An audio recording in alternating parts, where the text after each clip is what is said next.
Hey guys, we're going to be going ahead and doing the commentary for Resident Evil 3 today. A little bit about this commentary in general. This is going to be for the uncut version of the run. The run initially had some issues with some bugs and glitches with one of the puzzles. So I wound up editing the final cut. This one's going to be leaving in the additional 20 to 30 minutes that it took me to go and actually complete that particular puzzle and stuff. So we're going to go ahead and get down to it. Resident Evil 3, out of all the Resident Evils, is actually my favorite. I have things that I liked about it, things I didn't like about it. It was a pretty solid game. I didn't really care for the randomized puzzles too much, but it holds like a really special place in my heart. I know a lot of people are like, Resident Evil 2 is the best, Resident Evil 2 is the best, but I personally liked 3 the most. I liked how it took place alongside Resident Evil 2, and then wrapped up the original trilogy quite nice, and I loved Nemesis as a character. I just thought he was a really cool villain, so we're going to be going ahead and using a load that I have. I had to practice this game a couple of times. It had its own challenges. It almost didn't make it out of the recording because the game itself is actually really hard to play with little to no vision. So I ran across a couple of issues when trying to go and film this particular style of game because it's kind of unique. It was made around that time where 3D was still like a really early thing. And so what would happen is you would see 3D character models on top of a 2.5D plane. So you would see like all of these flat textures and stuff, and your character would walk around on them and stuff. And it was really nice because it was these really gorgeous, like pre-rendered backgrounds that looked really, really lovely. And I love how they did it. So, this is going to be a longer video. It's going to clock in around 3 hours, 39 minutes. Longest video I have done to date. I'm going to have to pace myself for this commentary. My voice is a little bit haggard. I have a little bit of a throat infection going on, and it's going to take a while to recover, so it's just best to do this commentary while I actually have it. So there's going to be like a little bit of coughing, a little bit of wheezing, you know, it's not going to be professional grade by any means. But it's something that I want to do, and, you know, I've been looking forward to this one for a while.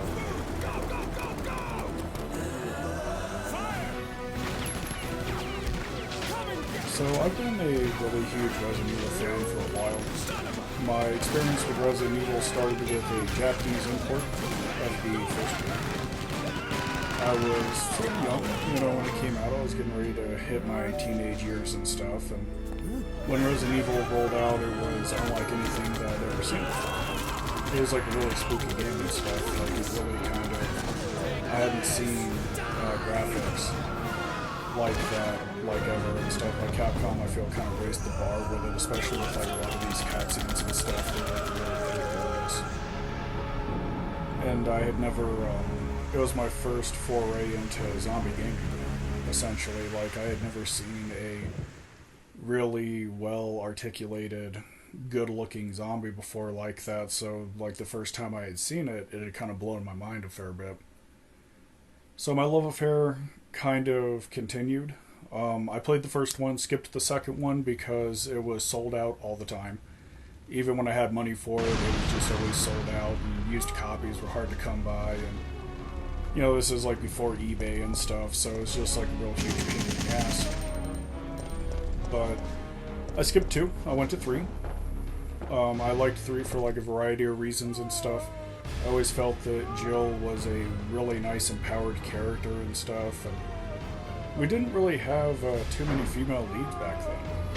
You know, gaming was definitely a male character dominated thing. So with Resident Evil, you know, I really liked the franchise because it had male leads, it had female leads.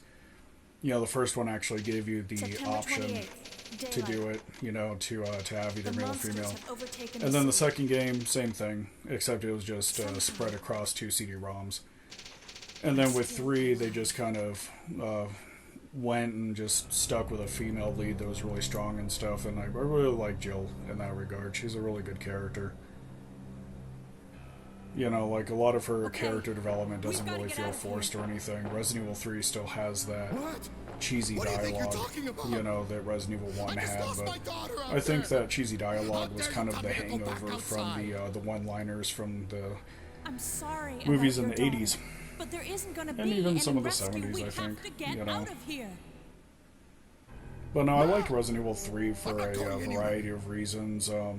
It did new things with the franchise and stuff. It did good things and bad things. I really liked Nemesis as a character because he just kind of goes and he pursues you from room to room and stuff. He's just a really persistent enemy. It wasn't like the other games where if you didn't want to, you know, fight a boss, you know, you didn't really have that option to go and run away. But with Nemesis, you can run away, you can stay and fight. There's just all kinds of stuff. But he'll follow you from area to area. Like with all the other Resident Evil titles, most of the monsters, you know, if you went ahead and left the area, they wouldn't follow you. Resident Evil 2 has some odd instances, I guess, where you're not really given the option to run or anything. But Nemesis was just scary as hell because we didn't have a villain or, well, a monster at that time that would just pursue you from area to area to area. Even games like Clock Tower and stuff, it was very heavily scripted.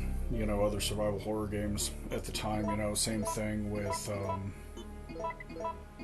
Clock Tower 2, you know, it also did it. Alone in the Dark also did it to a certain lesser extent, you know, like if you just didn't want to deal with something, you could just leave. But with Resident Evil 3, it was really, really nice because if you left, if you were in an area too long, Nemesis would eventually show up. And it always kept the pressure on, you know, it kind of sold the idea that, hey, this is a horror game.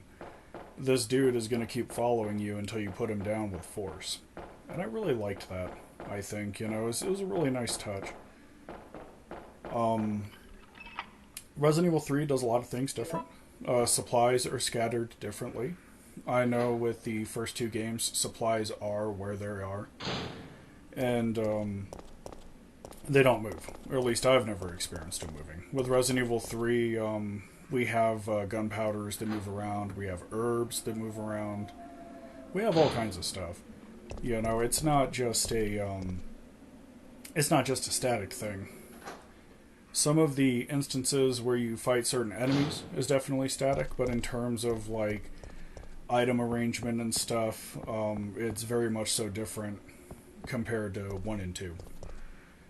So it's just, like, really a hell of a thing, I think. I kind of liked it, I kind of didn't. It kind of makes runs a little hard to plan, sometimes. Like, with Resident Evil 1 and 2, I was like, okay, you know, this is where everything is at, this is what I'm going to be doing. And then with the director's cut of Resident Evil 1, they had a mode where it would move things around. They had other modes where it was like harder and stuff. You know, they tried to mix it up, but Resident Evil 3, as far as I'm aware, was the first one to do this. And it was actually really, really nice because it keeps the experience kind of fresh. You know, like I was breaking back in, and I hadn't touched this game in probably, oh man, going on 15 years. Like, last time I had played this game, it was on GameCube. And so, when I was doing a Blind Gamer Longplays, when I decided that I was going to do it, I didn't have a functioning GameCube, so I had to go and get a copy of Resident Evil 3 off of eBay, and they're getting pretty expensive. There's not too many functional copies anymore. But I decided that I wanted to do all the Resident Evil titles, and so I started with Survivor, because it was the first one I had on hand, and Resident Evil 1 I hadn't touched in God knows how long. Resident Evil 2, the second CD-ROM was screwed up, then Resident Evil 3 I had to order, because I had it on a different platform. But no, I knew that I was going to be doing this game eventually. I knew it was going to be an uphill battle a little bit, because the thing with these older games is a 3D model on top of like a multi-layered 2D background. So the problem that I have is normally with the other games the background moves and stuff, and this allows my vision to kind of track it a little bit so I can kind of sort of tell where I'm at a little bit better. But with these pre-rendered backgrounds, a lot of it is heavily smeared and then they don't move. So what happens a lot of the time is with these old survival horror games, they had fixed camera angles. And so I find that when the camera suddenly shifts, it's actually very jarring. And then trying to go and find doors and stuff is also really tough sometimes, because I'll be right on the door. You know, like I'll be seeing it well enough to be like, okay, there's a door here, but I have to move around a little bit to get right up on top of it. And it makes running away kind of a pain in the ass. Like with this entire run of Resident Evil 3, I decided to do it a little bit different. Normally with my runs, I just went and I just killed Nemesis every chance that I got. You know, I normally, I used to do hard speed runs for it and stuff, and I would just kind of peel through the game, but after a while I got kind of bored with it a little bit. You know, I wanted to sit down and actually have fun with it, so I actually really adored the easy mode on the PlayStation version, because it gives you like a lot of ammo and it gives you guns right off the bat. You can just go around and have fun with it. And you know, when I was doing a Blind Gamer Longplays, when I decided to do it, I didn't want to take it too seriously. I didn't want it to be like a hard run. You know, there's plenty of people that go off and do lots of hard runs and stuff. You know, YouTube's flooded with it. I didn't want to go off and have it be a speed run. Again, there's like a lot of them. What I wanted to do is, I wanted to goof off this run. So I can speedrun this game very easily, you know, and it's very doable even with short vision, but I didn't want to take Resident Evil 1 through 3 very seriously. Like all the other games that I play, I kind of take it seriously a bit because I want to exhibit some form of skill, but with Resident Evil, when I decided to do the trilogy, I was like, you know, I don't want it to be like this super serious affair, and I didn't really want that. You know what I mean? Like, I was like, I want to goof off, I want to get bitten occasionally. I want to walk around and hose zombies with buckshot and stuff, and maybe collect a couple of documents, and there was just a lot of things that I really wanted for this run of Resident Evil. I had played it to try to acclimate myself a little bit to how the environments are set up in this game. I tried a couple of runs. I think I did like 2 or 3 runs before I did this one. And I took time, I plotted out my route. I didn't want to do like a max aggression run with Nemesis where I just beam him straight through the floor. It gets kind of boring. I wanted to do sort of like a Nemesis evasion run. You know, like I didn't want to kill him unless I had to, you know, I kind of wanted to sit back and be like, oh, okay, well, you know, let's try running away for a change. Like, I see people put him in the ground all the time, you know. They'll go play it on, they'll go ahead and play it on hard and, you know, collect all of the gun parts and stuff that you get for putting him in the ground. And I mean, it's cool, it's gratifying, but again, everybody was doing it. So with this particular run, it's just not really being taken too seriously. It's kind of goofy. You see me struggle quite a bit, like right here. You know, I'm trying to figure out, you know, how to go up these ladders and stuff, because with my eyesight, I have like next to no stereoscopy. So all of this, instead of looking 3D with the way that it's set up, everything looks flat. And my brain has a hard time processing it, strangely enough.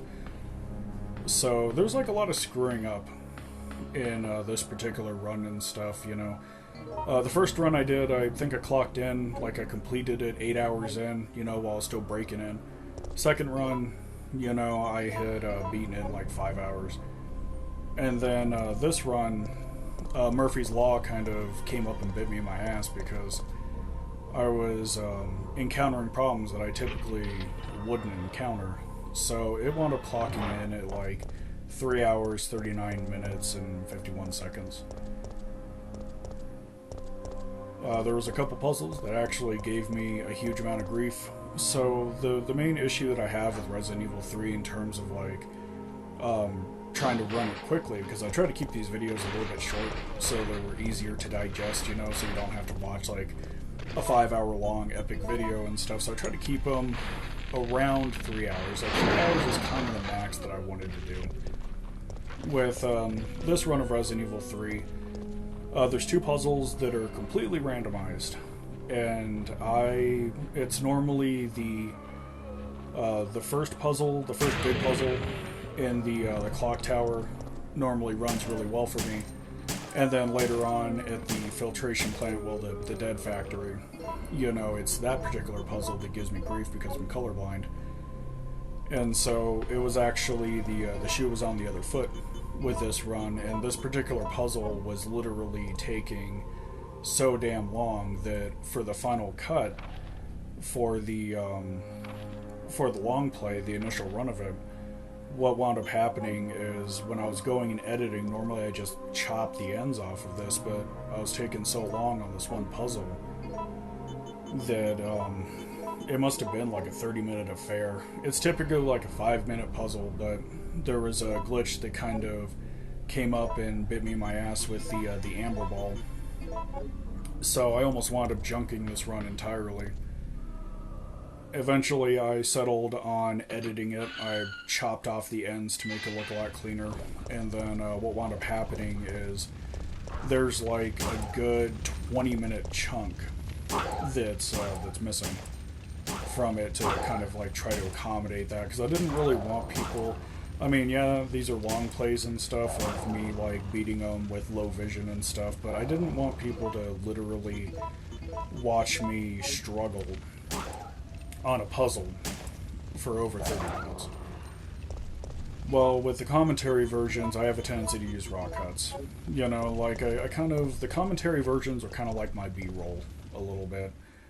Like I talk about like how things function and stuff, and how I kind of struggle with a lot of things, and Resident Evil 3 was no different, so I decided to actually leave it in for this particular cut of the run. So basically the ends are just lopped off, cleaned up, and then the rest of the run is there. And then from there it's just me giving commentary and stuff, and I'll edit this in and probably heighten it a little bit, heighten the volume level, since YouTube's been kind of butchering my audio. But no, with this run and stuff, I just didn't take it seriously at all. I went around items that I didn't even need. I went ahead and I collected them. I was going and picking up herbs and saving the game, and like I wanted to sit down and just enjoy the game. I didn't want to take it too seriously, so I was going and I was crafting things, throwing the gunpowders together, using the Magnum, using the shotgun, just everything right off the bat, and I had a lot of fun with it.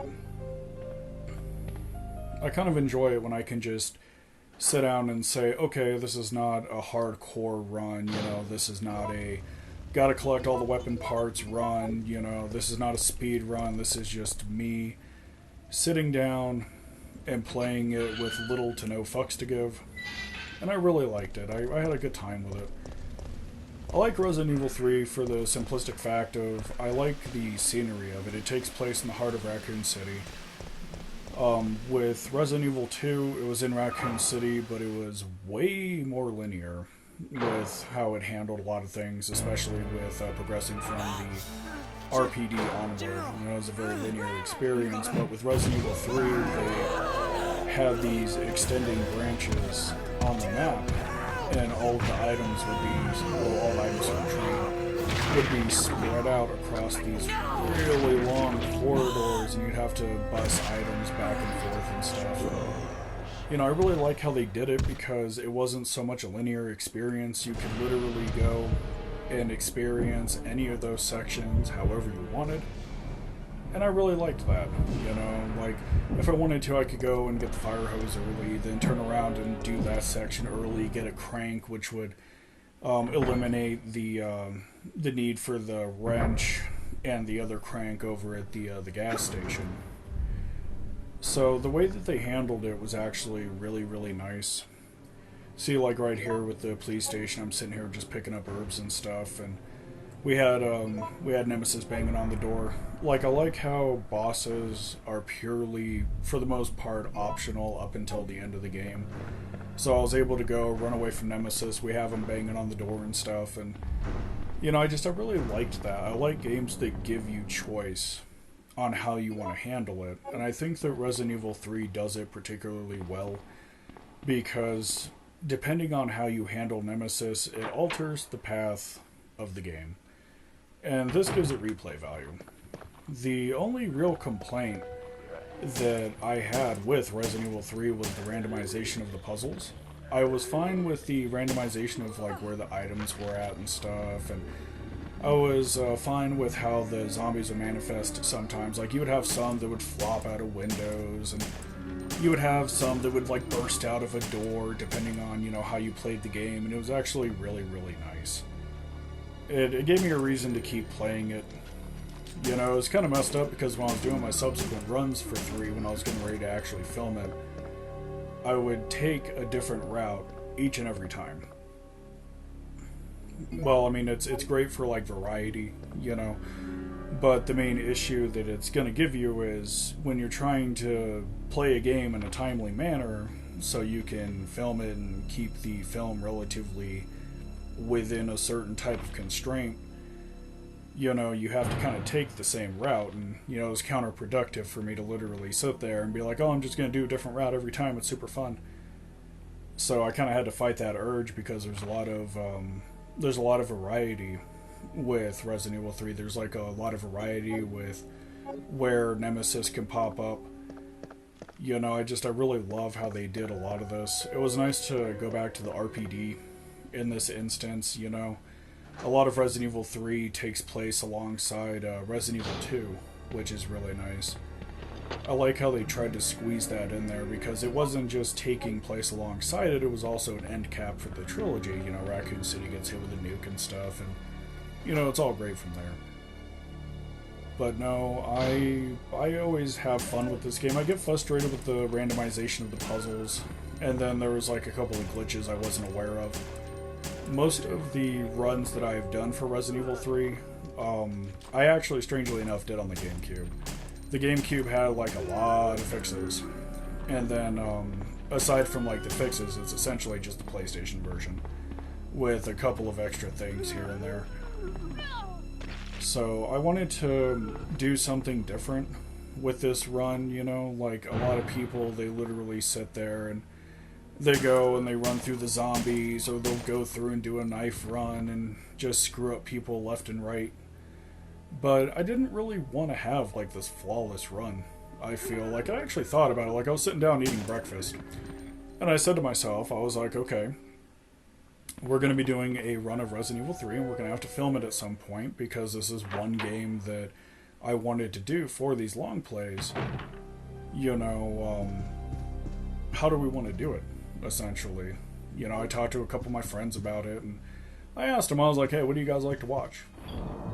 And a lot of them were like, you know, I find pro runs very boring because it's a lot of running, it's not really a lot of fighting. It's basically just tons of evasion, and that's pretty much it. And saving your ammo to wail on bosses whenever. And so I asked him, I was like, you know, what kind of runs do you guys like to watch? Because I primarily make these videos for them. It's cool that the general public gets to watch these, but primarily these are for my friends and people that hang out with me and stuff, because they like watching me play games, strangely enough. Even though I'm fucking horrible at it, they love watching me play it. So I asked them, I was like, you know, what do you like to see in runs? And they're like, well, we like to see people make mistakes and take damage and stuff. It gives it like a sense of urgency. So with a lot of Resident Evil 3, when I was doing this run, I had to get lazy with it. Like, normally I have a lot of hypervigilance with these games because I'm always listening for, like, zombies and stuff, and seeing if, you know, they want to sit there and creep around the corner or not. You know, you kind of learn, like, with these type of camera angles, you kind of learn to do it when playing any of the older Resident Evil titles, because with these camera angles, there's definitely something off screen. You can hear it moaning, you know. So I decided to play this particular run sloppy as hell. Like, I didn't even give a shit. I was like, if I get bit, I get bit. You know, I'm going to collect up items and ammo, and I'm going to do crafting, and I'm just going to have fun with it, essentially. And then the other new thing that I was doing is I was just going to run away from Nemesis the entire time to give it a sense of urgency, like he's constantly chasing me. Because with my other runs, I would typically go get the Magnum really early on, and I would just put Nemesis in the ground. Simply because when I was going and doing quick runs of it, I just don't like dealing with him. Because he's a bit of an asshole. So I would literally just go and be like, you know what? Bam, you're dead. You know, temporarily dead, but dead nonetheless. And I would just kind of move on with the run. So as we can see here in this particular room that I got the ID card in, you know, the shotgun shells have moved. You know, normally they're on the mantelpiece, but they have a tendency to move them around. Same thing with the herbs and stuff. So I kind of like that because it forces me to think ahead a little bit in terms of like crafting ammo and stuff, because I literally have to go and pay attention to it and be like, okay, well, this wasn't here this time. That's 15 less shells that I'm getting. And so I really like how Resident Evil does that. You know, like Resident Evil 3, it allows you to get a little bit relaxed, but it moves things around enough to where you still have to think. You know what I mean? Like, you're not allowed to get totally lazy with it. And so that's one thing I kind of appreciate out of it. I think a large portion of my view with Resident Evil 3 is literally looking at it through rose-tinted glasses. You go and, like, you're sitting there and you're like, oh, okay, you know, this game is great, and, you know, like, I played it when I was a kid and it was super fun. But I found that when I was going and doing these runs, I still enjoyed the game. I still had a lot of fun with it, but I came to the realization that I was definitely looking at this game through rose-tinted glasses. Now, granted, I think a lot of that stems from me playing it on GameCube, because they fixed, like, a lot of the puzzles on GameCube, especially the one with the clock over it, well, clocks over in the clock tower. You know, especially with, like, how the math would add up. Like, I know the Amber Ball, it would, typically, it was supposed to have 3. Like, +3, -3. But with the glitch, it only gives you +2, -2. So, I had never encountered this glitch before. I had to look it up. I was like, you know, I know how to do this puzzle. Why the hell isn't this working? And so I hadn't played the PlayStation version in so damn long that I forgot about it. And then the GameCube version spoiled me completely because this wasn't an issue. And then, of course, the Cube version had, I think it was like 1 or 2 more costumes. But it was essentially the same damn thing. So there was like a lot of stumbles, I think, with Resident Evil 3, especially when learning how to navigate these halls and stuff, because for me, they kind of look like this tan smear, so it's kind of hard finding doors and stuff, so I kind of had to get used to it and be like, oh, okay, this is what this particular hallway looks like. And so I was going and doing run after run after run, and I did a total of 5 attempts for this game. I did 3 total runs, and then the first 2 runs I tried to do, I failed. And it's because my vision was just not used to any of it, really. You know, like the last time I touched this game, I still could see. So I was like, oh, okay, this is going to be easy. No, not really. Everything looks really smeared and really flat, and it just makes it hard to navigate. So a lot of the time in this run, you're going to see me like rubbing up on doors and stuff. And that's because the doors look, since they're blurred, they look bigger than what they are. So I'm having to probe around and figure out where the actuation point for these doors is. So it takes a minute.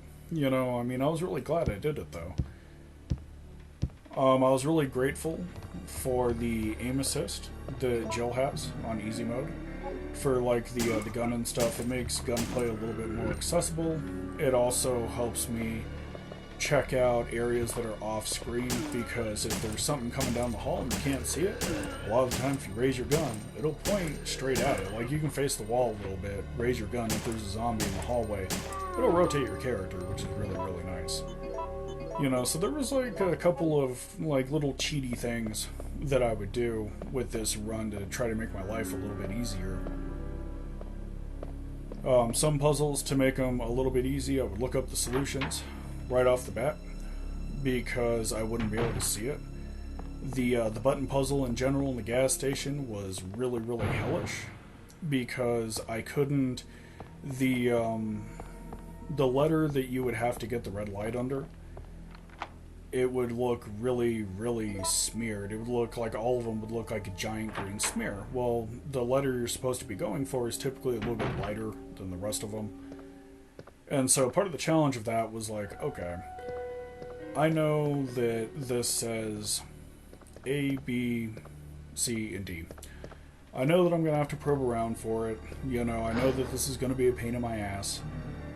And so, like, this was kind of, with Resident Evil 3, it was kind of the realization that I was having. I was like, you know, I want to do these games, but I know that I'm going to struggle. And so you have to ask yourself, you know, is it worth it? And then, you know, I was like, yeah, it's worth it and stuff. And I mean, it's still enjoyable, even if it is, like, a little bit of a pain in the ass. So there's, like, some sections where I stumble trying to navigate the item box. And it's because that blue hue just kind of washes everything out. So there's like sections where I'm literally sitting here. I'm in the item box, trying to craft ammo, mind you. I'm trying to craft magnum rounds, and I'll literally sit there and thumb through, like rotate through the item box a couple of times, trying to figure out where everything is at.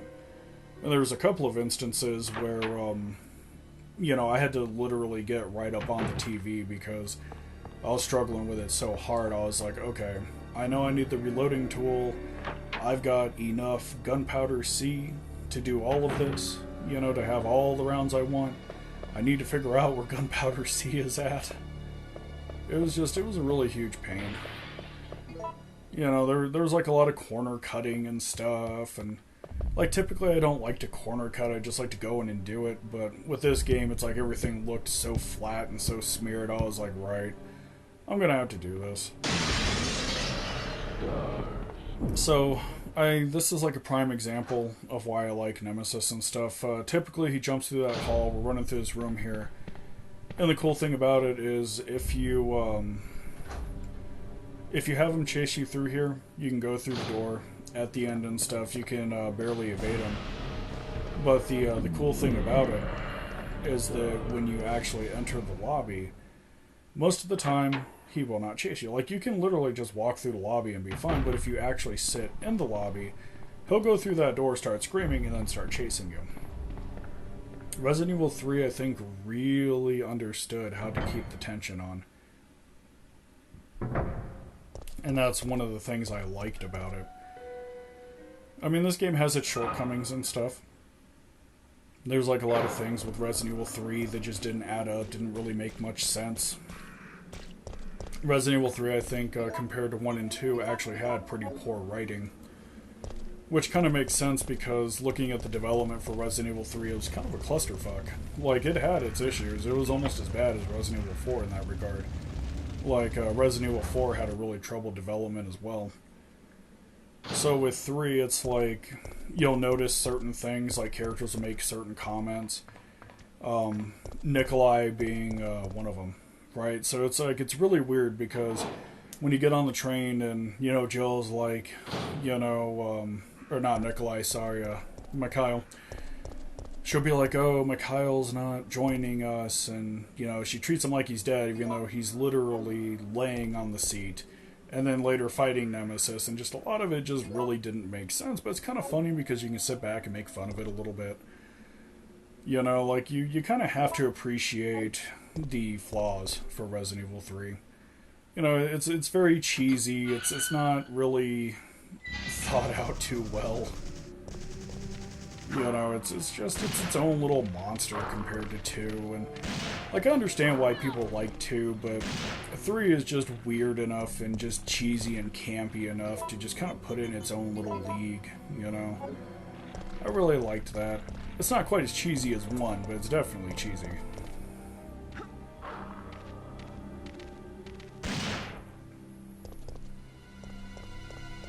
I think the only thing that really kind of irked me about Resi 3 a bit is, like, we're given this really sort of large city to go and explore and stuff, and it kind of commits the same sin, I guess, that Resident Evil 1 and 2 committed, where there's a bunch of backtracking. Except with Resident Evil 1 and 2, it's like backtracking to a bunch of closely clustered rooms a lot of the time. And then with Resident Evil 3, it's like you're backtracking from one end of the map all the way to the other end of the map. And so I could tell that Capcom tried to break up the monotony of it a fair bit. You know, like they would have the ground shake, or sometimes you would fall through the ground, or, you know, new enemies would attack you. Sometimes zombies would flop out of the windows, and, you know, like they did put in a pretty good effort to try to shake it up to kind of kill that monotony. But at the end of the day, you're still going from one end of the map to the other. So it really, as much as I love the game, it's just one of the things I didn't really care for about it too much. Sometimes the item box placement's a little weird as well. Like, you'll have two item boxes that are really close by, and then you'll have like this extended drought of nothing. And it's like a really huge pain, I think. I mean, it's not game breaking, but it's definitely annoying. So I know like a lot of people, when they play Resident Evil 3, they don't like going to the item box a lot. They only like craft what they need. And when I decided to do this run, I was like, to hell with it. I'm going to craft everything. I'm going to hit up every box, save the game whenever the hell I want. You know, like I wanted it to be a more authentic experience, because when people do like deathless runs and no save runs of this game, there's always like this kind of pressure. And I didn't mind doing it when I was younger and stuff. Like when I was in my 20s, I was like, oh man, I love doing this. It's such a premium rush. But now that I'm older, I kind of like to take my time with things. I like to enjoy it. I like to make things, and I like to combine the herbs, and like I like to savor the mechanics for Resident Evil 3. I really do. You know, it's kind of like slipping on an old comfy pair of pants. You know, like you just enjoy it. You know, you don't know why, you just do. You know, it's just straight comfort for you. So here I am, still in the power cable from the car. You know, first pass by, I was like, nope, can't collect, and then I'd go back. I'm like, I'm gonna take this shit. You know, it was just really nice in that regard. I think the big thing that I tried to do with these runs of Resident Evil 3 is I tried to be more comfortable with making mistakes. I know it sounds kind of weird, but with all of the other long plays, I didn't really like making mistakes, I guess. Like, I didn't really like going back and looking at a lot of my footage and stuff, and then being like, oh man, I just totally bombed this level hard as hell. And, you know, it was one of my friends that actually sat me down, and he was like, hey Rain, you know, hun, you can barely see. I'm shocked that you're playing this as well as you are. So with 3, it was like, okay, I know that I'm going to have to keep my health topped off, especially with bosses and stuff. One of the main issues that I had with 3 is the life gauge for Jill is actually really hard for me to read. It's really difficult because the green just kind of blends in. And so what it kind of led to is, if I knew I was coming up on a boss, or if I was popping up on an enemy that was a particular threat, you know, the hunters, for example, you know, flying through the air with those claws out. If I knew that the enemy could do damage and I knew that they hit me, 9 times out of 10, I would heal right there. And it's not because I believe that, you know, I'm grievously wounded and could die any minute. It's because I didn't want my character to die. So what I would do is I would pay attention to the enemies I was going up against, especially bosses. The later on fights with Nemesis, like every time he would hit me, I would heal. And it's because if you have, from my experience at least, if you have a yellow bar, essentially, and he picks you up, like the first time he'll pick you up, he'll throw you on the ground, like he'll just sling you to the floor, and then he'll pick you up and you won't be able to struggle out of it fast enough. It's pretty much almost guaranteed death. So when dealing with a lot of the bosses, I just learned to stay topped off. So this is why you see me collect like a lot of the herbs and stuff. It's not whether or not I'm good or bad. it's a clear-cut case of I can't always see what's going on, you know, and so sometimes I go and I double check things, and since I can't really see my health, I have a tendency to keep it topped off. I mean, I didn't want to really ever have to go back to the main menu. And I know that easy mode is loaded with tons of herbs and stuff, and so I don't really mind going and picking them up and combining them, and you know, I didn't really care. You know, I just kind of wanted to sit down and have fun with it. And then getting the Magnum, oh man, the Drain Demos. Oh geez, this asshole. I hated these enemies. Jesus, they remind me greatly of the Chimeras from Resident Evil 1. And I really hated the Drain Demos because once they latch onto you, they're just such a pain in the ass to get off.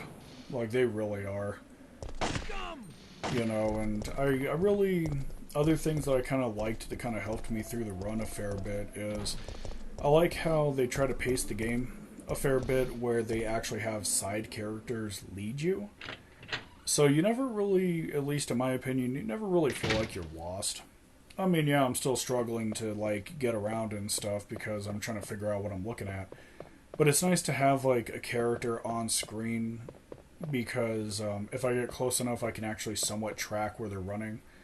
And I can say, okay, they went in this direction, I need to follow them in this direction to advance the story, blah, blah, blah, you know. So there was, like, a lot of things that I kind of had to adapt to with 3. The only thing that really gave me a substantial amount of bullshit was the puzzles. I got lucky with one puzzle in this run, and it was the one that gauges the water quality. Normally I struggle with it really, really hard, and I got completely lucky in this run, and I was actually able to get an easy variant of it. And then the as a trade-off, as karma, you know, the clock puzzle proceeded to kick my ass. So it was just kind of a hell of a thing.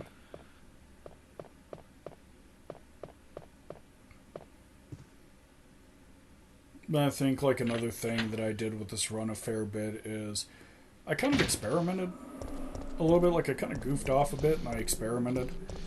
So, like, it's very evident sometimes that I'm making mistakes and stuff, but they're kind of, like, intentional mistakes simply because I have never done it per se before. Especially with the book and the compass puzzle, where you have to, like, take the book out of the... I can't remember if it's the mayor or the founder's hand, and then go plug it into the wall, then take out the compass. Well, I've done that so many times that I've never tried yanking the compass and then just running it there. So I found out that you yank the compass, they trap you with water jets, essentially. So this run, it wasn't so much a straightforward, I'm going to go from point A to point B sort of run. It was mainly a, let's have fun with it, let's have the character get bit a little bit, you know, let's go and fight things, let's kill things, let's have fun with it, you know, let's, like, make it more of a little bit more of an action experience. You know, I was doing all kinds of new things with this run. Like, typically I run around with the assault rifle and the couple of magazines it has, and I just lay waste to everything. But this time I was like, you know what? Let's kind of have a classic experience. Let's go in with, like, a handgun and stuff. And later on I wind up swapping off to the Magnum. So I have a tendency to go around and collect all of the gunpowders. And instead of, like, mixing, instead of, like, doubling up on, like, A or B and, you know, making handgun rounds or shot shells, I would just compound gunpowder C to make the biggest one, because it gives you, like, I believe it gives you, like, 48 mag rounds. So, like, towards the middle of the game, I literally say to hell with it, and I just start going ham with a Magnum and stuff, because it's so satisfying. Like, that's one thing I did like about all the Resident Evils, is they always did the Magnum really well. It was just a high-power weapon. Whatever the hell you shot with it, normally their head would be missing. If it was something like a Hunter or like a Drain Demos, there would be this huge blood splatter, and they were just down for the count. It's one thing that I really enjoyed. So I was kind of shocked because when I was doing my initial runs of it, they would give you the Magnum really early on, over at the Stars room, over at the RPD. Sometimes it would be a grenade launcher in the cabinet, but a lot of the times it would be a Magnum. And I really liked that, like it felt really, really early. And then there's like dead bodies in this game that carry Magnum rounds as well, I never really felt like I was hurting for it, because the mag is so potent that all you need typically is just a single shot. What's your name? So I kind of enjoyed running around and popping zombie heads for a while. Yeah. We came all the way out here to save you civilians. Fighting the Gravedigger with it was a pure joy as well. So I actually like this scene with Nemesis when he like busts into the restaurant, screams at the back door, and then it gives you the option. It's like, do you want to run into the basement or hide in the kitchen? I love hiding into the kitchen because Jill just goes and she crouches and she just kind of decides to light this asshole up while he's busy making an ass out of himself on the other side. It felt like one of those heavily scripted things that was just a little too convenient. Are you crazy? You could have barbecued both of us.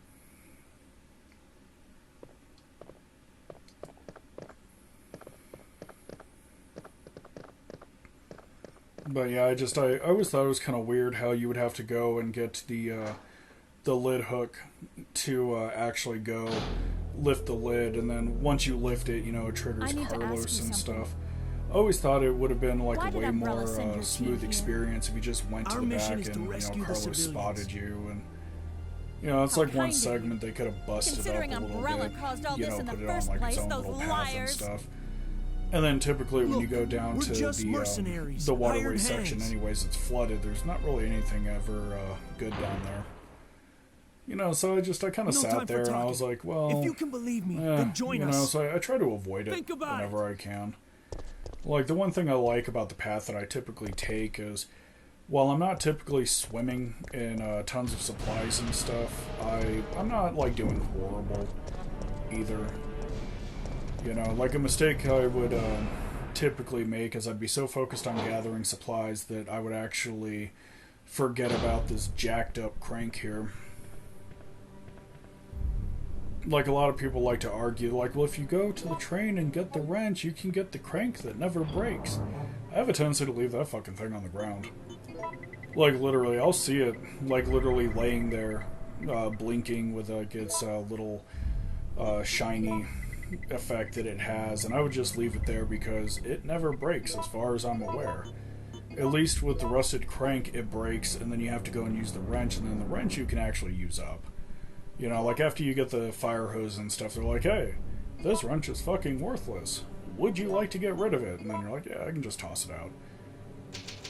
But with the well-built crank that you can pick up, I have never been able to get rid of it. It always stays in my inventory.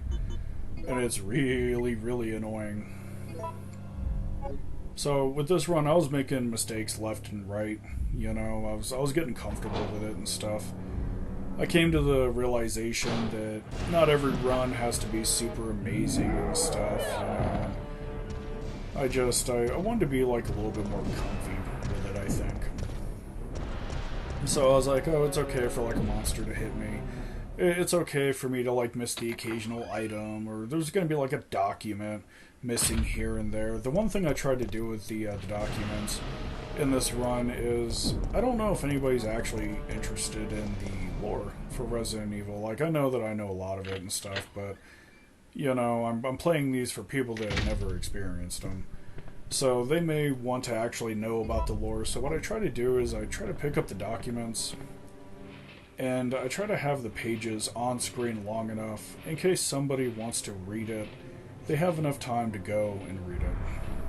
That's one thing that I tried to do really well, and I tried to keep the pacing for this run pretty good as well. Like, there's like little side things we do and stuff, but I always like tried to keep it, I think, somewhat eventful. That's why I go through and fight as many enemies as I do. Or sometimes I'll let like a zombie lean in and, you know, take a chunk out of me, you know, just to kind of break up the monotony, because I don't want it to be like, well, I'm just running from point A to point B.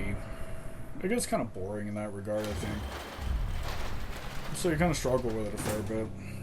It's like, well, do I just want to do a run and have it over quick, or do I kind of want to break up the monotony and have it be like a little bit more eventful and try to do new things? And it's kind of the challenge with a lot of these long runs, because a lot of these games I know how to beat them fast. You know, like Donkey Kong was one of them, but I had my problem levels on it essentially. And then with Resident Evil, I know with Resident Evil 2 and Resident Evil 1, I pretty much have my technique down pat. But the problem with having the technique down pat is you kind of start rushing through the game a fair bit. You know, and when you rush through it, it just feels kind of boring, I think. So with this one, it's like, you know, I'm going to kill a bunch of zombies, and I'm going to get bit occasionally and run from Nemesis, and I try to make it like a little bit more chaotic. That way it doesn't look boring, you know. And something that I want to try to do with more titles in the future, I think. Like with Resident Evil 1 and stuff, it's probably going to be a straightforward affair, because that's pretty much all it is. Resident Evil 2, it's a little bit more flexible. You can get away with it. You know, I don't want to try to, with a lot of these long plays, I don't want to try to plaster, you know, MLG Pro Gamer on it. I just don't really care for it. You know, I figured if people wanted to watch that, there's like so many people on this platform that they can go and watch that are like no hitters and everything else, you know, just people that are god tier at this game. And, you know, I wanted to do something different. I feel like I have the market kind of down pat, though, because I was doing some research. Yeah, I do research on this crap. I was doing some research, and I wasn't finding anybody playing the old Resident Evil titles with impaired vision. And so that was like one of the governing factors on why I decided to do the trilogy. You know, after 3, I'm kind of working backwards. After 3, I'm going to do 2. 2's going to be a double feature. I'm going to be doing A roots and B roots. And then I'm going to be doing Resident Evil 1. It's going to be the director's cut. Playing it on easy, because I'm a pussy like that. But, throughout all my searching on YouTube, when I would literally search for, like, blind people beating the game, I would come back with odd results like, blind run. It wouldn't even, like, match the criteria for what I was, like, trying to go and search for. So I searched really hard for a while, and I just didn't find anybody who was visually impaired trying to do these games. And so I kind of stepped up to the plate, and I was like, okay, well, we're going to do this. It's going to suck. It's going to be hard, but we're going to do this. And so it was something that I always kind of wanted to take a stab at. I kind of like the challenge to a certain extent. You know, like, I know that there's going to be a lot of people that look at these runs and they're going to be like, God, these runs are really bad. You know, they're getting, like, bitten, and, you know, they're close to death, and they're missing doors and, like, all this other stuff. But the point that I wanted to make with these is I'm visually impaired, completely blind in my left, and almost completely trashed in my right. And I wanted to show people that I can, like, sit down and be like, okay, with enough planning and, you know, everything else, this can be done. It's gonna be hard. It may not be the funnest thing ever. I mean, I personally have fun with it, but I'm pretty sure there's people out there that are like, nah, I couldn't do that crap. You know, like, it may not be the most MLG pro gamer thing ever, but it's something that I can say that I did. I mean, there's nobody out there that's gonna throw on a blindfold, you know, as far as I'm aware, and be like, oh, I'm gonna beat the game. So I'm really happy to be doing these, I think. You know, like, I do, even though there's a lot of moments of frustration, I actually do enjoy doing this. It's the same reason why I play Dark Souls. You know, when you get to the end of it, once the struggle is over, there's this deep sense of accomplishment. It's really, really nice.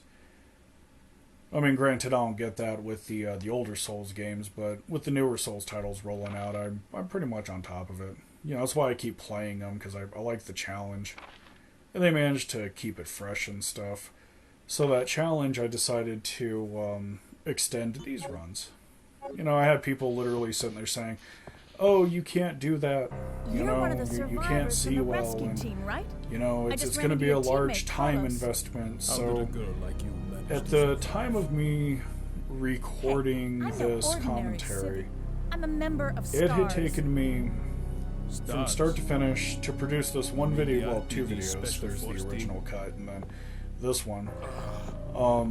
Hey, it took me someone wounded back there? I spent a total of 5 days hammering out my runs, and I would typically do it for 4 hours a night.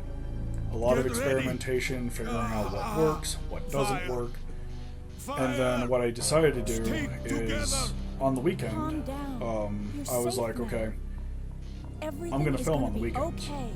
I want to do this, you know, I want to take a stab at it. And so what wound up happening is I would go and I would try really hard during the week, and I would practice and I would practice, and if I failed, I would get right back up and I would do it again. It looks like and by the time the weekend rolls around, I'm feeling cocky enough that I can, you know, I feel that I can go and do these runs. Now, granted, a lot of these runs still have mistakes. But again, I'm doing it with next to no Sergeant, vision. we need her help.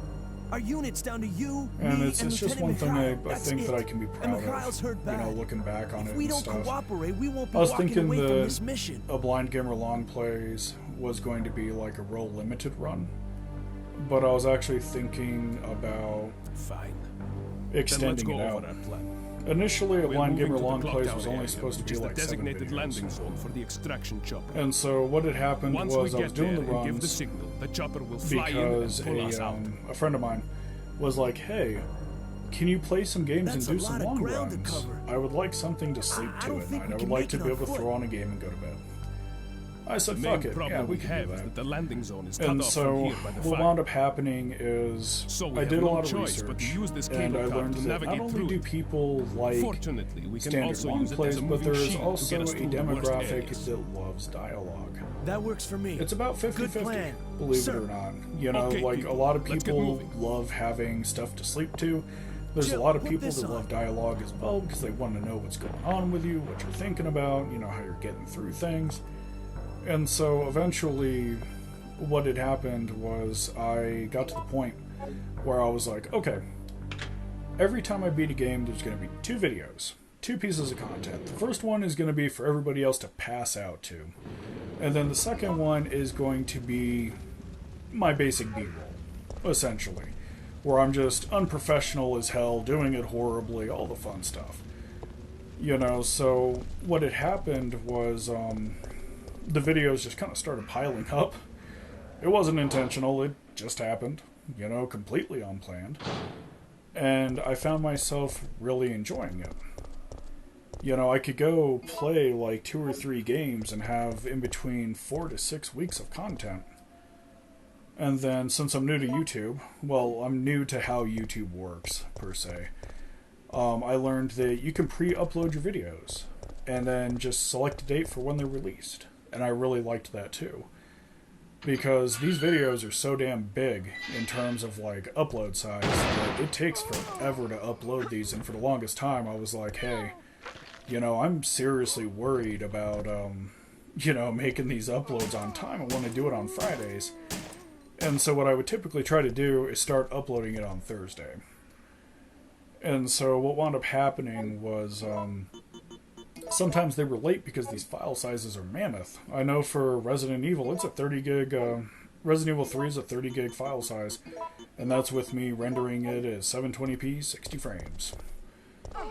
So I learned that I can just go pre-upload everything, you know, and then just go and have it released at a later date. It's really nice because it takes a lot of stress off of me. You know, like I can just go and do a pre-upload, let it have all the time to process, and then when it's ready to release, it's out the door. You know, like, it was one of the main reasons why I was hesitant to do the Resident Evils, because I know that I'm going to be taking some time to do it. Initially with my long plays, I had said to myself, any game that cannot be beaten in an hour or less, I do not want to do, because it will take too fucking long to upload. And I was sitting there thinking about it, because my upload's not great. It's, I think it's only like 10 megs or some shit. But, once I figured out that I could pre-upload everything and then just set it to release at a later date, like be public at a later date, I started looking more at these longer games and stuff, because I'm no longer, like, I try to keep the file size around 20 gigs for all the games that I upload. I know for a game that's around an hour long, it's in between 8 to 9 gigs, because the resolution is lower, 720p. I'm not trying to shove these out the door in 1080p. But, I kind of sat there, and it was something to think about. So once I figured out that I could get past these limitations and do pre-uploads, I started eyeballing the Resident Evil franchise almost immediately. I was looking at the original trilogy, and I was like, I may be able to do this. I may be able to surpass this limitation. Because if anything happens, like, once it's done over the weekend, instead of waiting until Thursday to upload it, I can say, fuck it, go and start doing it on Monday, give it all the time it needs to upload, and then just have it released to you guys on a specific date, typically Friday at 9 a.m., So it was just like a hell of a thing. I've been learning so much while doing this, and I love it to death. It's just a heap of fun. It's one of the things that I hope that I never get to stop learning. Like, I never want to hit that point. Like, if I feel like I'm done learning, it's probably gonna be when I'm done with YouTube. Like, I just want to keep going, I think. So doing these runs for Resident Evil was actually really, really nice, because they kind of shoved me out of my comfort zone a little bit, because I was like, oh, it's got to be an hour, but now that I've learned more about the overall process for porting videos and uploading them, I learned that I have options, and so a lot of these games become more accessible. And it's just something that I'm eternally grateful for. Hands down, just eternally grateful all day, every day. So, the first Resident Evil title that I actually went and did was Survivor. And the only reason I did Survivor is because it's short. I mean, it's a light gun game, it's going to be short. And then when I started looking at the original trilogy, I would actually go back and I would reference my GameCube runs. Because I would play 2 and 3 on the GameCube constantly. The original one I don't think ever made it to GameCube, like it got that really gorgeous remake instead. And so I'd go back and I'd reference my time that I'd be able to beat Resident Evil 3 with on the GameCube. And I said to myself, okay, well, the cube is out of order. I can go get the disc and then just run it off an emulator. Can I do the same time? And so I learned that I can do, stretching it, I can do 4 hours. And since I have this time expansion, I can just go take my time and just do it right, So I was actually really excited to do Resident Evil 3. I was literally sitting there and I was like, oh man, this is going to be great. And then I broke back into it. I started doing runs and I realized how horrible these goddamn puzzles were. Oh jeez. It wasn't the map that was biting into my ass, it was the puzzles. Some puzzles are cool, they have preset solutions to them. Others are just really, really fun, but man, some of these puzzles in here, oh god, I forgot how bad they were. I remember sitting down doing this run. Oh jeez. So I've been doing these videos while I recover from surgery. I've been having my feet worked on a lot. And so I was like, okay, I'm going to have tons of downtime. Obviously, I'm not going to be in the desert hiking. So I want to go and I want to do more long plays, and I want to give people like 2 solid months of content. Just once a week, every Friday, 9 a.m. And so I started going and revisiting a lot of these older titles. And I was like, okay, I can do this, you know. But yeah, just like this screen right here, Jesus Christ, I just struggled with it so hard. You know, just all that blue. It's like a weird off-brand of like blue and black and gray. It's just so strange. So sometimes like things that I'm looking for, I accidentally run over them with the cursor and have to go back and do a double take. You know, and then I made mistakes later where I greatly underestimated the importance of the lockpick. So I forgot that I was supposed to still have it on me with at certain segments. And instead I would go and just toss it in the chest, and I'm like, oh crap, I gotta go back and get this, you know. It was good stuff, you know. It was just funny as hell, you know. I didn't really mind the mistakes that shot through. I was just like, it is what it is. Let's go back and get it.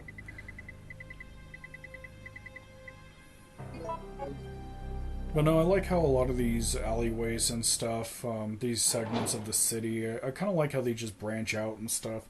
They're also really like claustrophobic. I noticed like they're really narrow and super compact in some areas, and I kind of like that because it pretty much says, oh, if there's like a bunch of zombies in front of you, you know, you're not gonna be able to get away quite as easily. You know, so you could either turn around and run, or you can literally go and just be like, oh shit, I gotta fight all of them. Which the game does stick you in a couple of scenarios like that. And they're not hard or anything, you know. Like, you can take them out with like 2 or 3 shot shells. Because the shotgun's just got that wonderful spread like that. You can do some goofy things with it. I always thought it was kind of funny, because like one of the older tricks with the shotgun is you can point it up and just take their head off. And I remember with, I wish I would have gotten it on film. I wasn't filming at the time, but it was pretty funny because I had a horde of zombies walking towards me, and I pointed the shotgun up, thinking that I was just going to nail the dude in front of me. And what wound up happening is, when I squeezed the trigger, it killed him and like the 3 people in back of him. Took off all their heads, and I saw that and I said, God, man, I should have been filming for that. It's kind of weird, like the way that I have the filming set up with the rig that I'm using.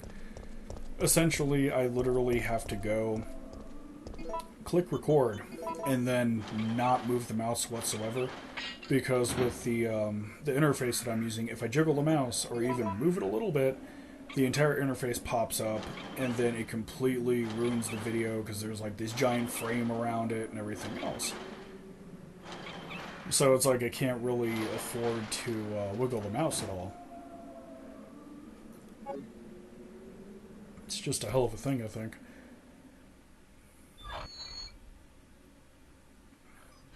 See, like right here in this gas station, oh man, I struggled so hard. So I know in the back room it says like, if memory serves, I think it says like BAC or CAB or something. Hey, the zombies are and getting so I was like, restless. okay, I know that in the back I know. I'm gonna have I to can hear go them. and What's going figure on? out what letter is lit, so I can try to light it up with a Chill. red button underneath. And What's wrong? I just struggled so hard with it. There was actually a They're point coming. in time where They must like I have was trying to sniffed us learn out. how They to know do this we're puzzle, here. and somebody had just Hey, calm down. given me like the most Any oddball objections to my advice playing about hero it. this time? Like, he turned around and he What said, are he you goes, you know, doing? I hate most of the puzzles in Resident Evil 3. Carlos! And he goes, to make the one in the gas station easier, you can just mash the buttons until they line up. And it's like, okay, well, I'm lazy, but I'm not that lazy.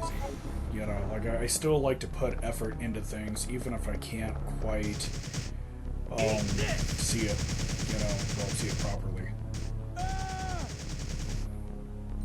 I always thought this little scene here, you know, walking out this door, I always thought that it was really silly how, you know, they always try to paint Carlos as this weird kind of hodgepodge mix of, you know, he's got like a lot of comedy to him, and they try to make him like a likable character, but at the same time he's got his quote-unquote heroic moments, you know, where he's just going and lighting up Relax. shit with a I'm machine not gun dead and yet. stuff, and it's just really Are you weird some of the okay? design choices they made with this game, especially with like character development fine. and stuff. Because you got Jill here, who's like a hardened hero Stars stuff is harder member than that it looks. survived, you know, the original mansion out in the Arclay Woods and shit. And so Okay, she has I'm moments gonna as scrounge up some well, equipment. which I'm not There sure might if they were not just be trying to any be at our funny destination. or what, but they'll have her in some of the hardest moments, and she will say some of the cheesiest fucking lines. And I was like, oh, jeez, really? You know, and it's funny because you kind of want to take it seriously, right? Because it's like a serious action game with zombies and monsters. And then you listen to some of these lines that these characters spit out, and it's just straight cheese cinema, you know. But yeah, like the so basically what was going on is the red light and the green light were kind of blurring together. And so they were kind of everything was like so out of focus that everything was just kind of mashing together a fair bit, and I was sitting there looking at it. And I was saying to myself, I was like, oh, Jesus Christ, you know, how the hell am I going to do this? And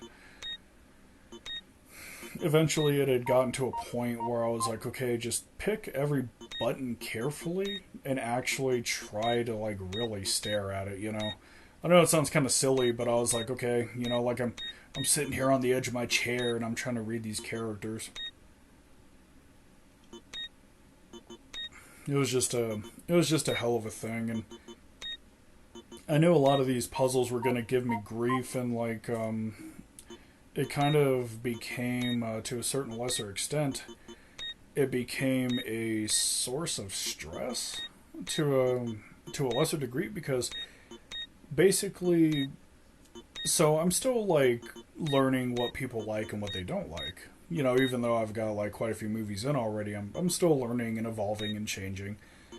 So one of the major questions, and this is one that I had to answer with my run of Resident Evil 3, because it has problems that I'm not going to encounter with 1 and 2. And that issue being that if I get stuck on a puzzle, right, if I go and I'm just like really struggling with it, do I, you know, does the run become boring? Because I'm spending 30 minutes on a clock puzzle that is bugged. Or do people actually stay and watch because they want to watch the player persevere? And so it was kind of an interesting thing, I think, you know, because I was like sitting down and I was like, people really like this. You know, I got a couple cool comments about it on some of the videos. I had one cool guy literally sit there and he goes, you know, you're doing it better than me and I can actually see. And I was like, well, you know, okay, yeah, that sounds good, thank you. You know, it just, like, I try to, with these runs, even though I'm kind of lazy with some of them, like Resident Evil 3 in particular, I still try, like, when it comes to the puzzles, I still try to, like, persevere and just push through them. You know what I mean? So, it was one of those things where I was just kind of sitting back and I was like, God, man, I'm stuck on these puzzles. I sure as hell hope that this shit's not boring. You know, like, I'm one of the ones that fall into the category of, I like to see the player persevere. And I think that's from my time playing, watching people play, like, Doom on Ultra Nightmare and stuff, and or people playing Souls games and stuff. Like, I like to watch the player win. No matter how many times they get their asses kicked, I just like to watch the player persevere. Because it shows that they're in it to win it. You know what I mean? That they're not giving up, they're not throwing in the towel and stuff. And that's why I decided to keep this particular cut of the run complete. I didn't edit it except chopping off the ends. I mean, it's like missing a whole 4 seconds off of each end of the recording to make it look cleaner and stuff. I like to try to keep my editing as clean as possible, and I like it to leave off at certain points. But I decided when I was going to do commentary, I was like, okay, we can literally go and keep all the flaws in, and then we can talk about it. You know, especially with the clock. When we get to the clock puzzle, there's definitely going to be some words about it. But no, like, I wanted to keep it complete and stuff, you know. The edited version which is going to be hitting sometime. I'm going to be uploading this sometime later this week, probably on Monday. It's edited for people's viewing pleasure, essentially, for those that just want to get the story. You know what I mean? Like the ones that just want to say, I'm not really interested in the struggle too much. I just want to appreciate the gameplay and the story, and I want it to be a relatively shortish experience. And then with the uncut version of this, I left all the flaws in. All those busted ass puzzles, I literally left them all in because I wanted to, show basically how I perceive it. And so I didn't want to do it on my A roll, but it was definitely a B roll thing. I just love how this Drain Demos was just chasing me. Just standing up on his back legs, chasing my ass down the walkway. It's just, there are funny things in Resident Evil 3. I find the aiming to be kind of sketchy at times. Like, sometimes when you aim up, you don't always catch them. Aim forward, you don't always catch them. It's just a weird experience.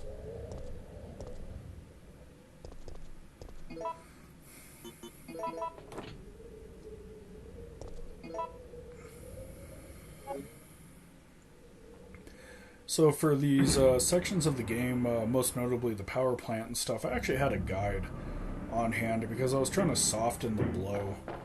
And so I had to improvise this entire section here because what wound up happening was my phone died. So I was looking up the guide on my phone because what happens is I've got a Android phone and I can bring up documents on it and it will actually read it to me, which is really, really nice. It makes it way more accessible. And so I was having it read off puzzle solutions because I'm lazy like that. And so what wound up happening was I was going and I was getting ready to head to this power station here. And I know that there's going to be some power balancing puzzles inside for like 2 doors and stuff. And I couldn't remember the combinations. I know that they were like a set combination of buttons, but I just couldn't remember. It was like really, really early in the morning and stuff. And I was just kind of pushing through this as hard as I could, and I decided that I had a second wind in me, essentially, and I was like, yeah, I'm going to pull an all-nighter and just do this. So my phone was literally completely dead. I had to throw it on the cord, let it charge for a while.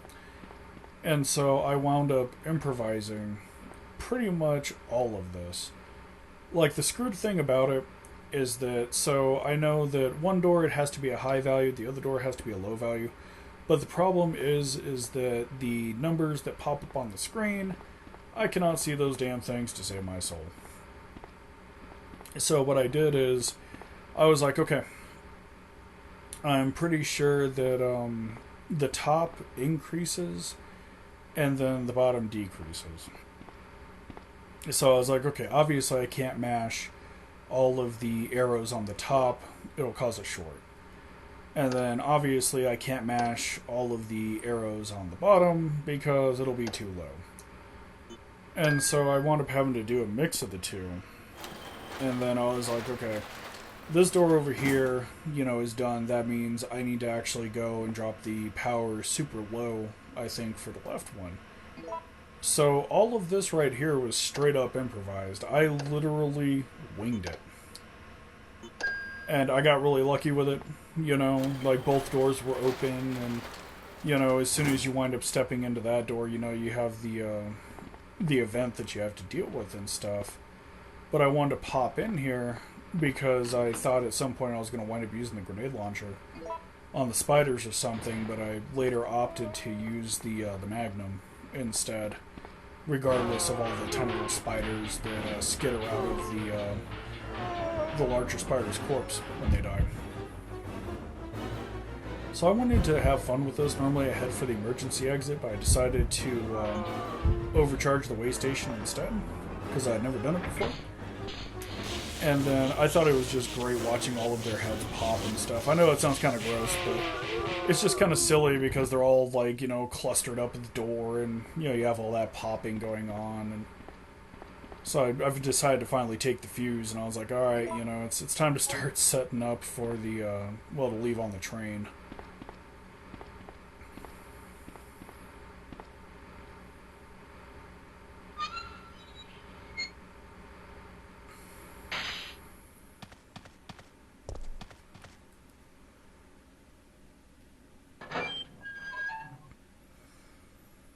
So it's really kind of weird, I think. I've pretty much played all the Resident Evil titles to date. I've even played the remakes and stuff. The remake for 2 is really, really good. The remake for 1 is still my favorite. 3 was a little bit weird. I understand why it gets the hate it gets. Personally, I didn't really think it was that great because a lot of the later game content is relegated to either a cutscene or it simply just doesn't exist. And I didn't really care for that too much. Like, even with all the flaws with the puzzles and stuff on the original game, I would still rather play it more. It really, like with 2, it felt like they were trying to do a one-to-one copy, right? They were just trying to bring it into a newer generation, you know, to expose potential new fans to it that maybe have never played 2 before. And so, you know, like I understood it and stuff, but with 3, it was kind of weird because it kind of suffers from the same thing that the original did. Which, with the original, they kind of had like a troubled development where they couldn't really figure out what they wanted to do with it. And then with the remake that they did for 3, it was like the same thing. They were cutting out things that should have been left in there and then rearranging other things that just didn't really need to be screwed with. I mean, it was just like all kinds of stuff. You know, so like I played it, I had fun with it, it just wasn't as good as the original. I didn't really like how they took the Gravedigger out as a boss fight. It's kind of fucked up, but the Gravedigger is actually my favorite boss fight in the entire game. You know, like a giant grub worm with these huge-ass teeth, you know, coming at you. It was just really cool. I mean, Nemesis is a cool character, but the idea of having to fight a giant glorified grub worm was just really ooh, so good. And so I kind of missed it, you know, like the clock tower was relegated to a cutscene, which, you know, all they really had to do was just recreate the clock tower, fix the puzzles, and it would have been good. Made the game a little bit longer, you know, and it would have been more faithful, I feel, to the original. It's kind of weird because, like, objectively speaking, I did enjoy Resident Evil 3 Remake. But at the same time, I can't really stand by and miss all of the crap that it did wrong. So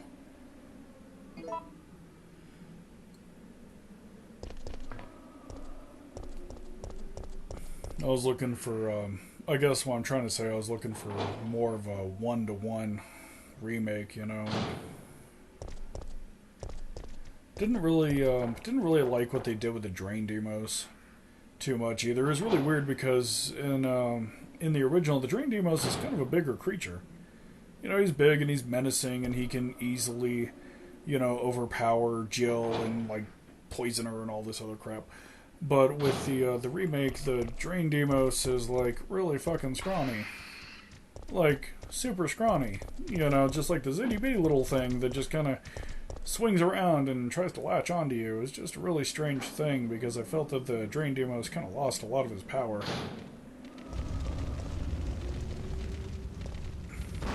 Yeah, the more that I actually sit back and the more that I go back and look at it, you know, it's the remake actually has very little in common with the original. Right on down to like city structure and stuff. I didn't even really like what they did with Nemesis. Like, the thing that I liked about Nemesis in this game is he was big, he was menacing. He showed up in a slick as shit trench coat, you know, and he looked scary as hell with like all those staples on the side of his face, and I don't even know what the hell they were doing with Nemesis for the remake. He was like, he had like this giant mechanical pump for a heart, and his face was all twisted around, his all twisted human skin with like the occasional staple here and there, and it was just really weird, you know, like there wasn't really, strangely enough, there wasn't really anything wrong with the original design. Like, even when the design was used for like later games for like Operation Raccoon City and stuff, it was still a pretty good design, even when updated. It looked good, it looked iconic. You know, so when the remake rolled out and I saw what they did with Nemesis, oh man, it was just so strange. Like, I wasn't even displeased with it initially. Like, the first time I saw him, the first thing that snapped into my mind was, why the hell is this motherfucker covered in trash bags? It was so strange. I was literally sitting there and I was looking at this crap. And I was like, okay, he went from having this really scary, like, stapled up face, missing lips, exposed gums, to literally having all this skin on his lower jaw just stretched down. He's covered in trash bags, and it was just so weird. It was so weird and so goofy. I had no choice. He was about to turn into a I'm not even sure what they were trying to It accomplish. would have been a threat, so In all honesty, like, I had a really hard time taking Nemesis seriously because But he was still I don't conscious, really wasn't he? think that he was as good as dead. the Nemesis they It had took in fewer bullets remake, to kill him now than it he would didn't have really if he had feel transformed. aggressive enough. Like in Resident Evil 3, the original, you know, you can go and Nemesis is plenty aggressive. He'll use tentacles on you. He'll chase you down. He'll beat you with a rocket launcher. Just all kinds of stuff. And it was really, it was kind of a scary thing. But in the remake, I feel that he kind of loses, like, a lot of his power.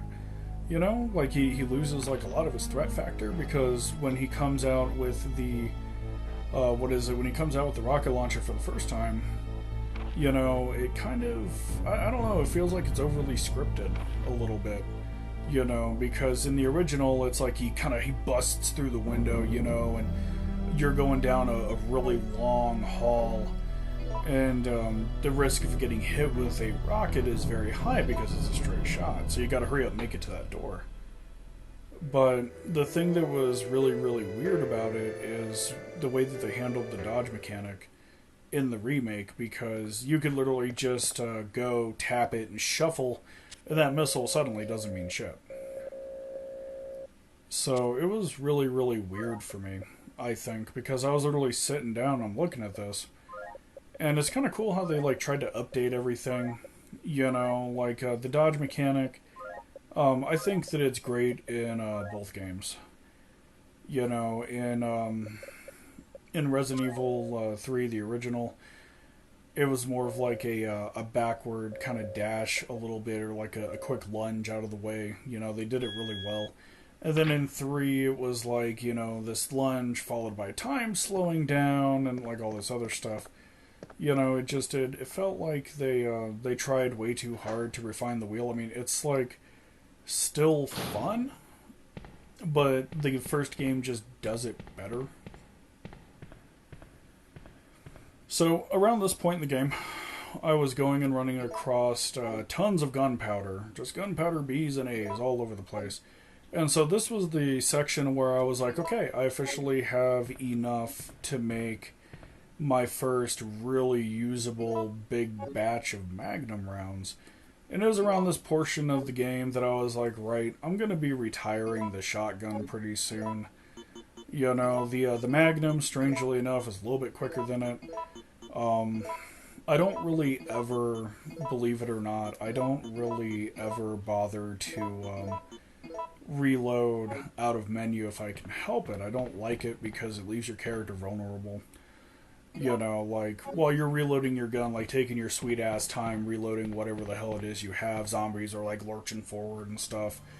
So when I can go into the menu and just go and use the combine command, you know, it pauses the game, it keeps them from, like, walking towards me and stuff. And, you know, it feels like a much better move overall. So that's why, like, a lot of people are like, why are you always in the menu combining? And, you know, you can just reload your gun when it's out of ammo. And, like, I understood what they were saying and stuff. It's just, when you have something hulking like Nemesis chasing you, right, you're not going to want to go and spend a bunch of time reloading the cylinder in the Magnum.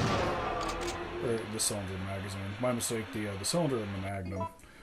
So, basically, you know, by doing it in the menu, you know, it buys you a little bit of time. There's no animation. You're not really left vulnerable. There's just, like, a lot of reasons to do it.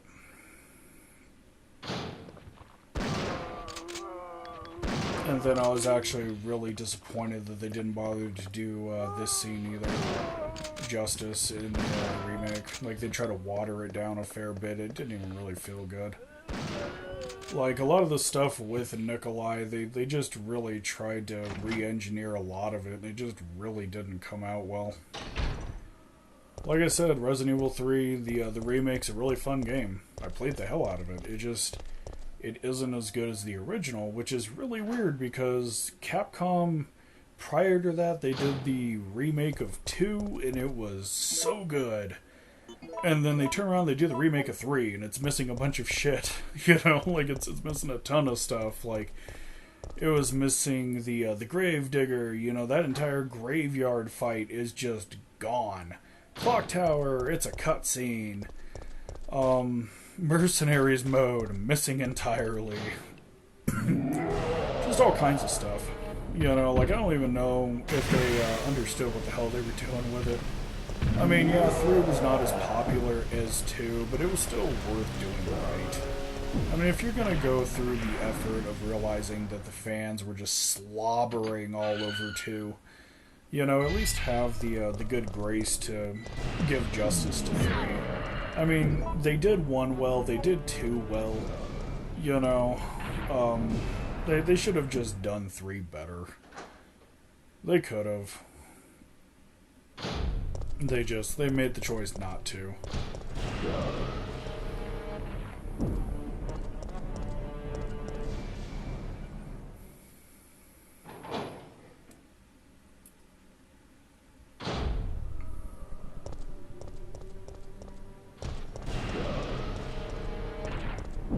Yeah, it was a hell of a thing, I think.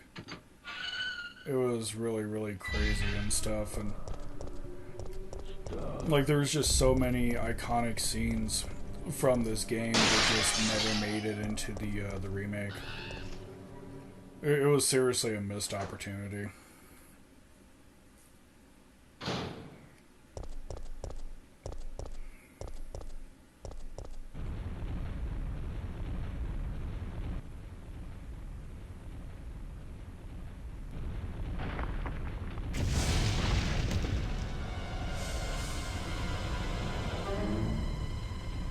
I kind of wish that they would have gone with the more of the choice-based gameplay as well. That was like one thing that I really liked about this game, was all the different paths you can take, and they kind of did something that was kind of in the same vein, but not the same. Like, basically, so there really is no deviation, I feel, with the remake at all.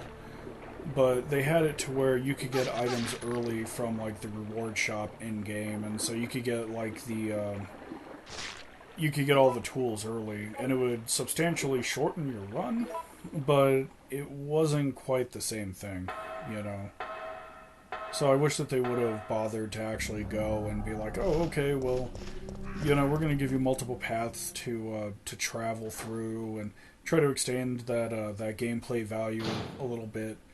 There was just all kinds of stuff that they really just could have done. And they just fucking dropped the ball. It was so fucked. Like, it's really weird because on one end I enjoyed the game, but on the other end, there's like so many things that you can just dunk on. Just all day, just straight up dunk on it.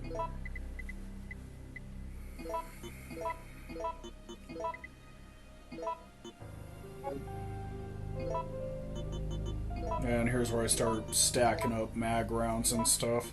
I'm realizing that I'm coming up on like the end of the game and stuff, and I just kind of want to, you know, just kind of blow through it and just enjoy myself. So I was like, I'm just gonna, you know, make a bunch of gunpowder C's, and I'm just gonna totally abuse the hell out of it.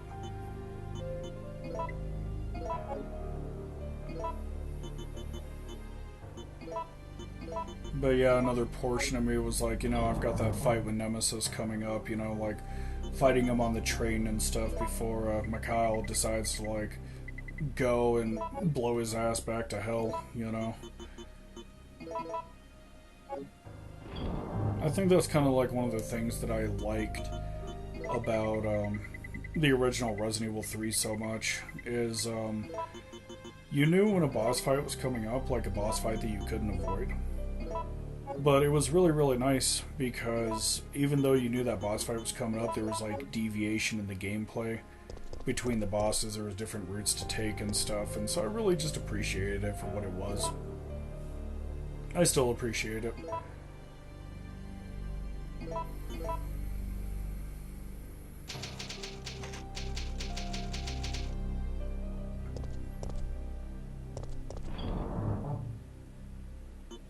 And then, of course, I gotta dump that ink ribbon because, you know, extra inventory space.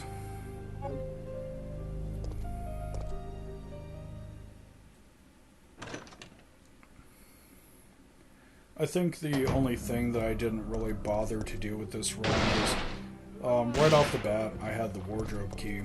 And so I have most of the costumes unlocked. So the only thing that I didn't really do is, I didn't go down to the boutique and, like, change into Regina's costume from Dino Crisis or anything. There's just something about it, you know, like I was sitting there and I was like, do I want to do a whole new costume and just go completely left field with it? And I kind of, like, the more that I looked at it, it's like, yes, the costumes are a part of the game, but I wanted to keep the original costume because I felt like if I was swapping the costumes out, it would kind of shit on the experience for those that, like, want to do the story and stuff. Like, having weapons is one thing, you know, there's the tools that just get you from, like, one end of the game to the other.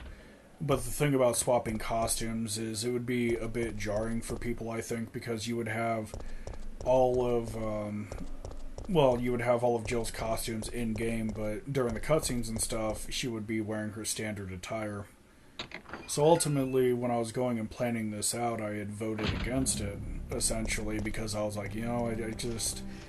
If I go and wear costumes, it doesn't really feel quite as authentic. You know, like, if I wasn't filming it, I would be okay with it. I would be like, oh, okay, let's do whatever and just get goofy and have fun with it. But when I go and actually film a game, I kind of have, like, certain things that I try to do. So... And then I like using this little cheaty moment here where I can just run through this door 180, then walk back through, and his ass is no longer there.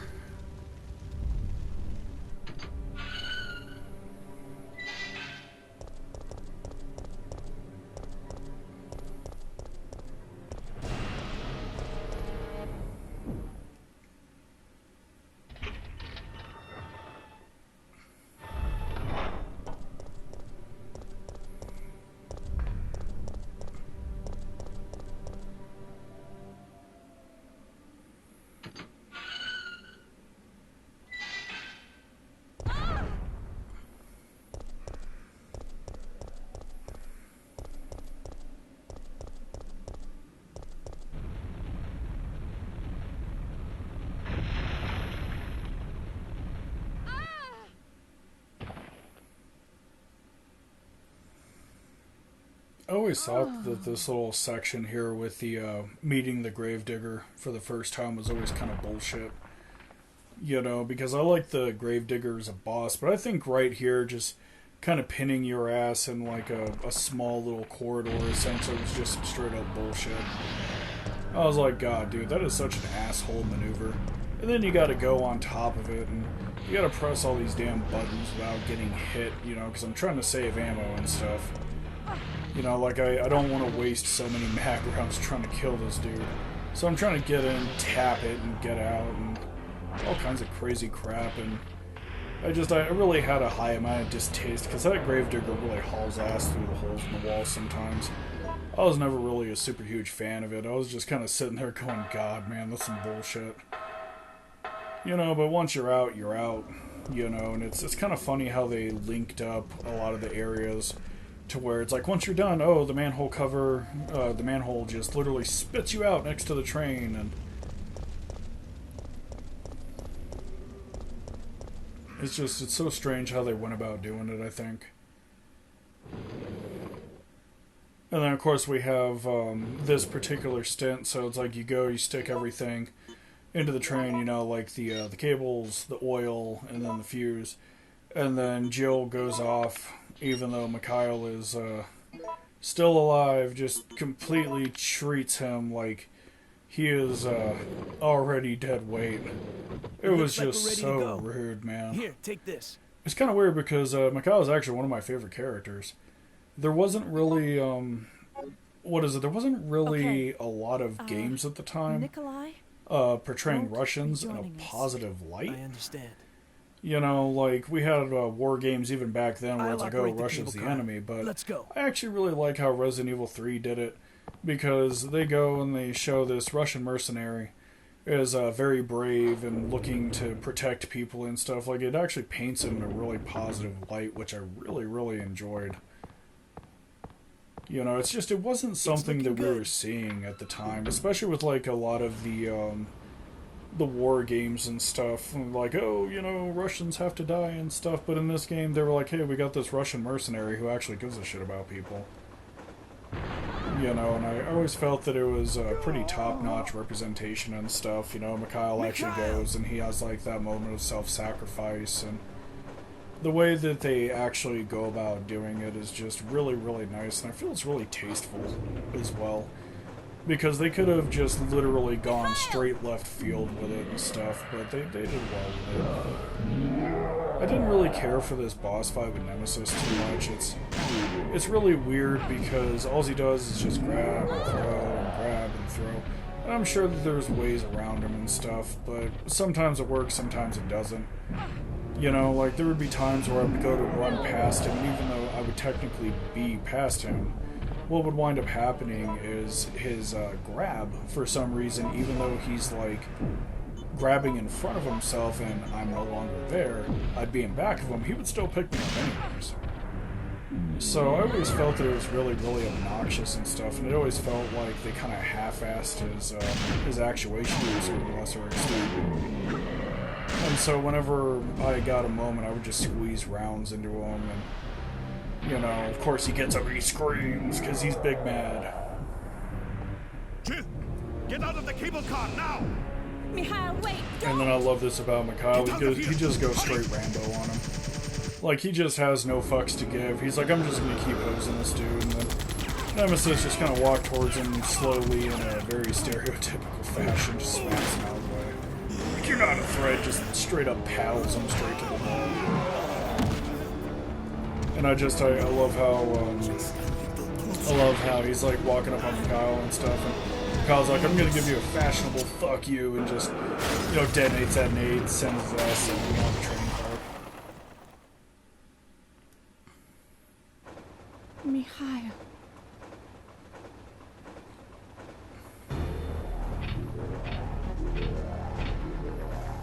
No, the brakes are out!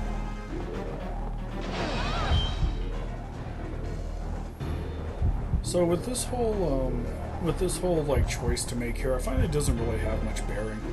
I mean, the only thing it does if you squeeze on the brakes is like you just land in a different portion of the clock tower that isn't loaded up with a fuck ton of enemies. I mean, there are still enemies, but it's not as as like the experience right here.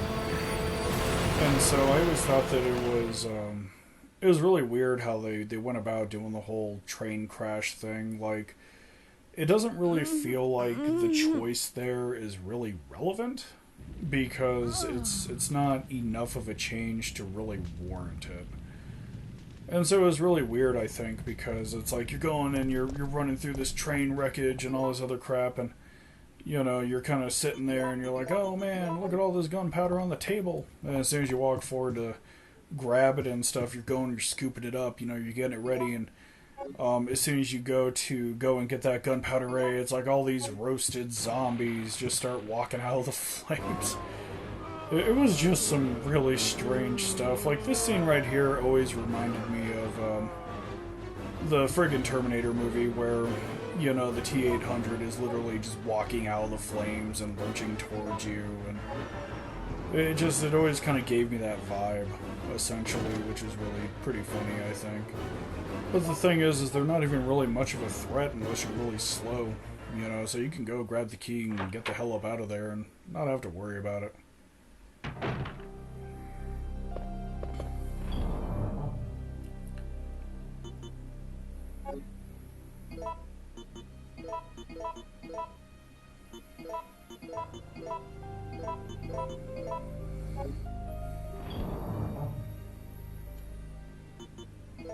But yeah, it was just a crazy thing. Like, with this run, I think around this point, I was like, yeah, I'm never going to be going and using any of the, I'm never going to be using literally any of these goddamn grenades because the mag just lays down the hurt so much better.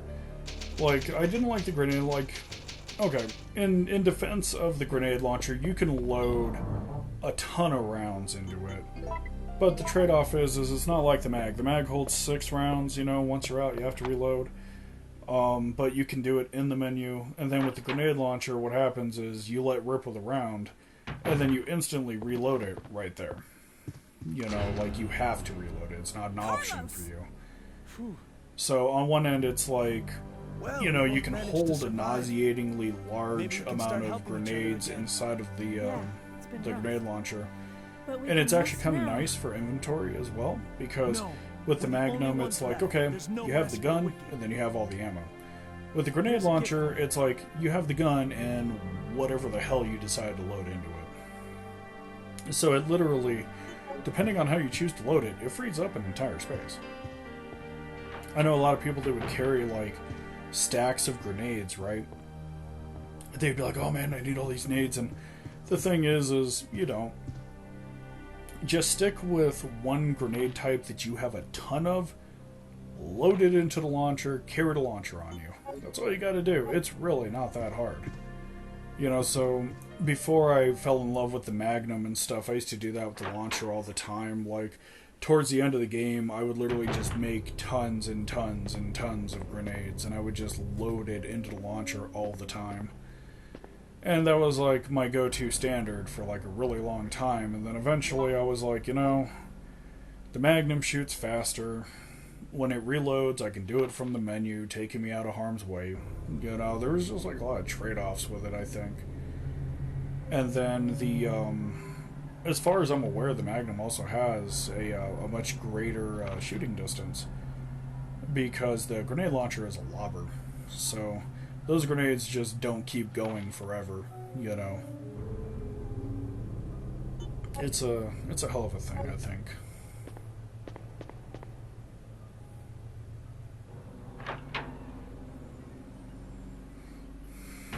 I always thought this room was like kind of weird and stuff. When I started breaking back into Resident Evil 3, this room used to scare the dog shit out of me. Because it's like, it's a bunch of drain demos all in a room that has extremely tight circumstances, you know, and it's hard to move around in. And then that was another reason why I had swapped off from the grenade launcher as well. I would typically use grenades to take them out. But the problem is, shoot, reload, and then by the time you spend so much time reloading that you literally have to go and worry about them skittering up on you while you do it. So with the Magnum, what you can do with it is literally shoot and then retrain your aim, shoot again, retrain your aim. I mean, it's a lot quicker, I feel. It's a much smoother process. And I already don't like the drain demos anyways. You know, it's a cool character design, it's just I don't like how they, you know, manhandle the hell out of you and spit all over you. I mean, they're just a nasty-ass enemy.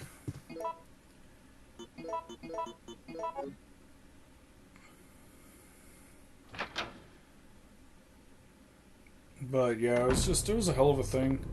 I always thought this scene was really weird as well, you know. I think that it would have been, done better, per se, if they kind of did the Resident Evil 1 approach where you were literally walking past the window and you had that zombie kind of, you know, rapping on the glass a little bit.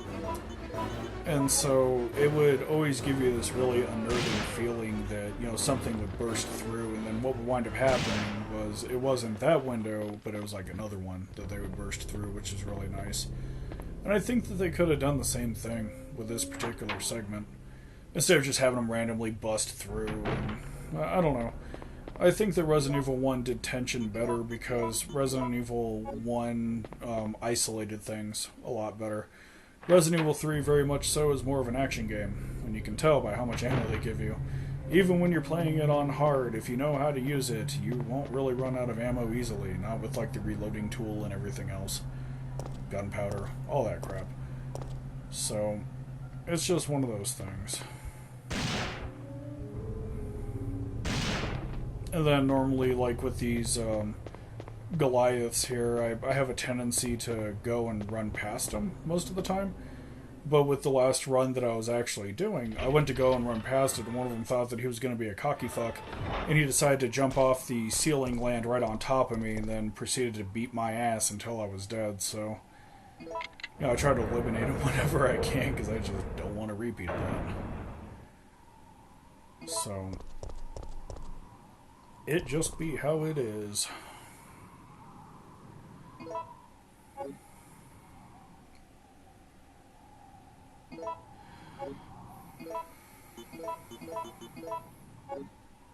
But I actually, this puzzle coming up, I actually like it.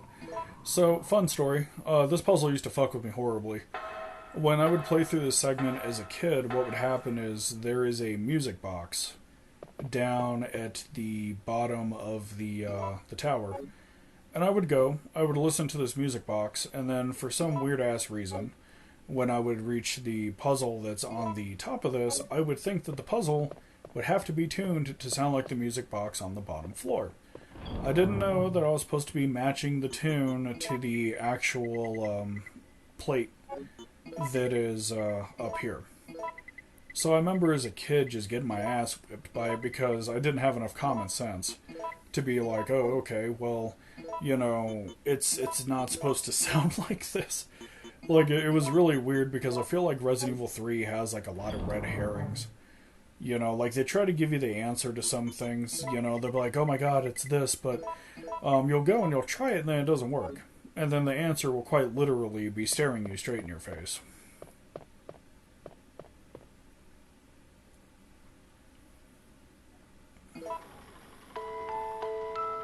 But I actually always really liked this puzzle. Even when I was bad at it, I still liked it. I liked the tune that it had made and stuff, and I always felt that it was really eventful as well, how they're like, okay, you got a series of switches here.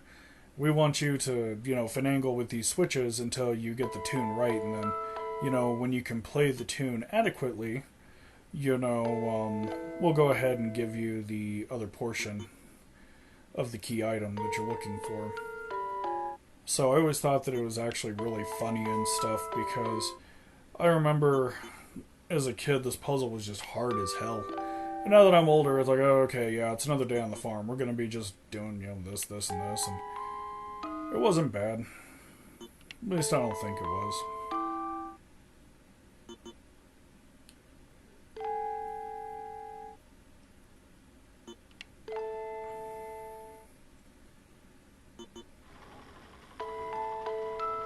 If I would have, one thing that I kind of constantly think about with this puzzle here is, it's a straight audio-based puzzle, right?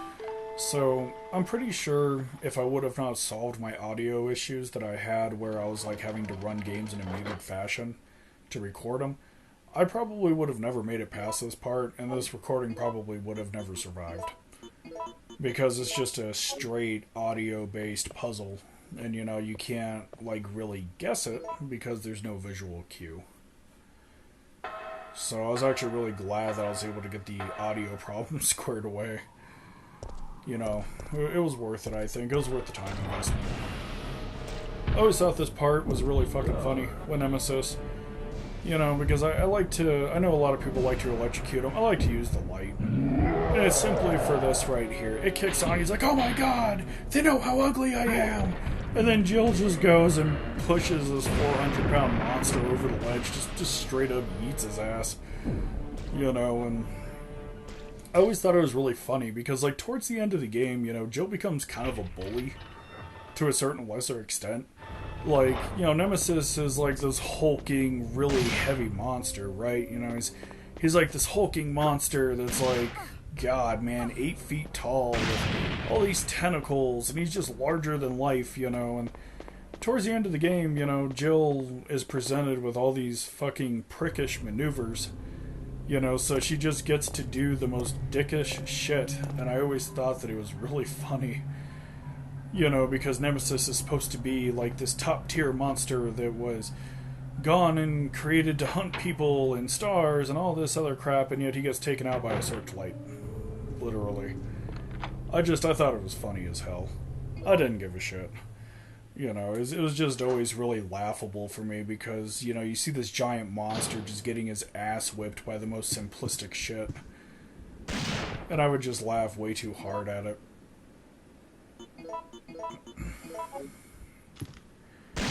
And then this is the portion where all the baby spiders proceed to whip my ass.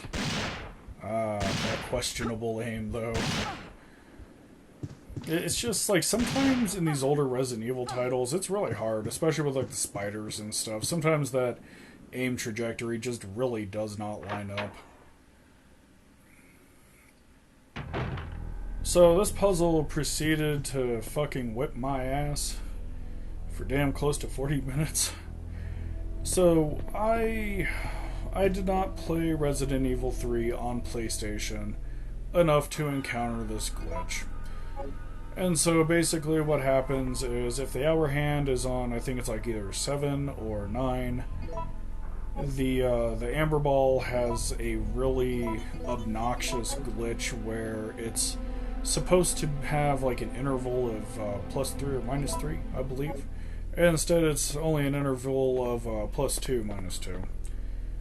So the thing that would seriously fuck with me before I went ahead and researched it was I remembered most of the math for this particular puzzle, right?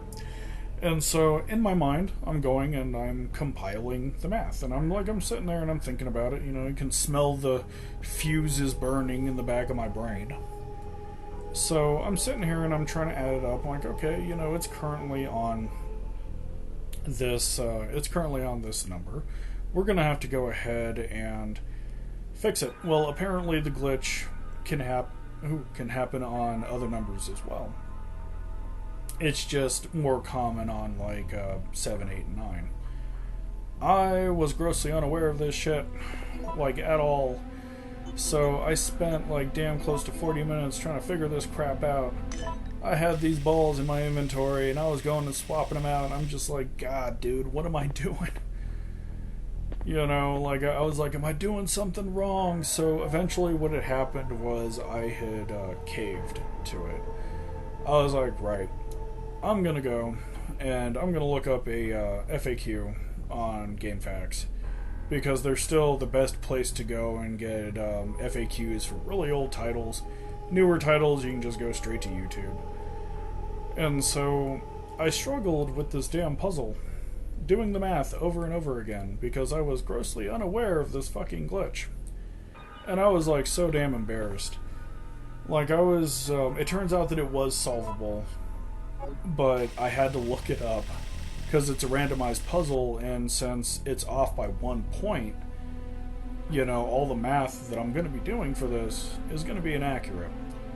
So I went ahead and I was like, oh man, how do I do this? And then somebody had made a post about it, like in the FAQ, you know, like he had done an update, and he's like, oh yeah, by the way, if the clock is set up like this, the Amber Ball is not going to function properly. Well, I never played the PlayStation version enough to really run into the issue. I played the shit out of the GameCube port, and I never had this problem with the GameCube port. The GameCube port is really, really solid, you know.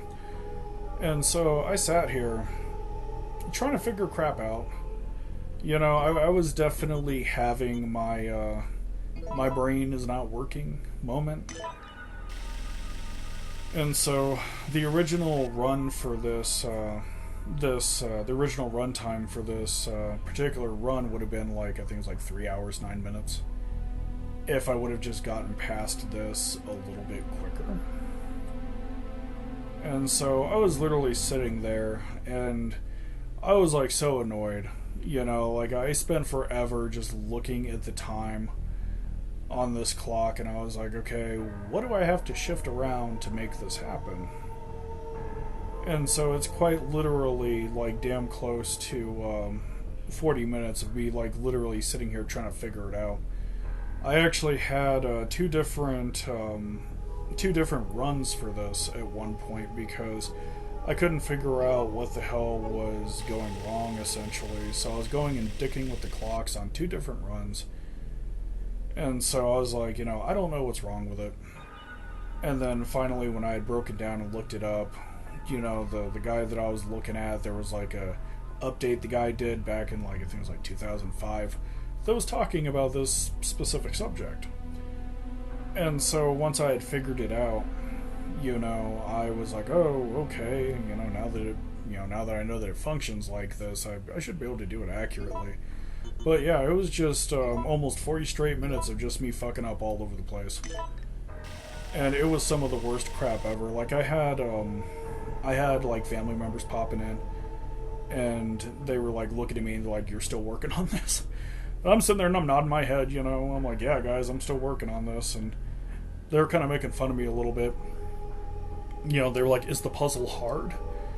And I was like, "Evidently so." Like, evidently, I'm just not good at it. No, the puzzle was broken. Values were not posting correctly. So literally, it's just literally me going and wasting a ton of time staring at these clocks like a fucking goon. Like, I'm staring at them like, what am I doing wrong, and...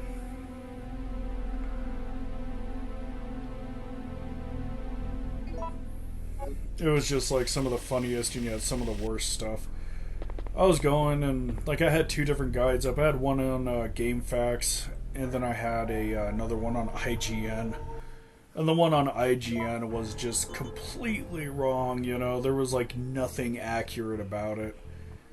The guide on IGN was trying to tell me like the amethyst ball was like +4 or some crap.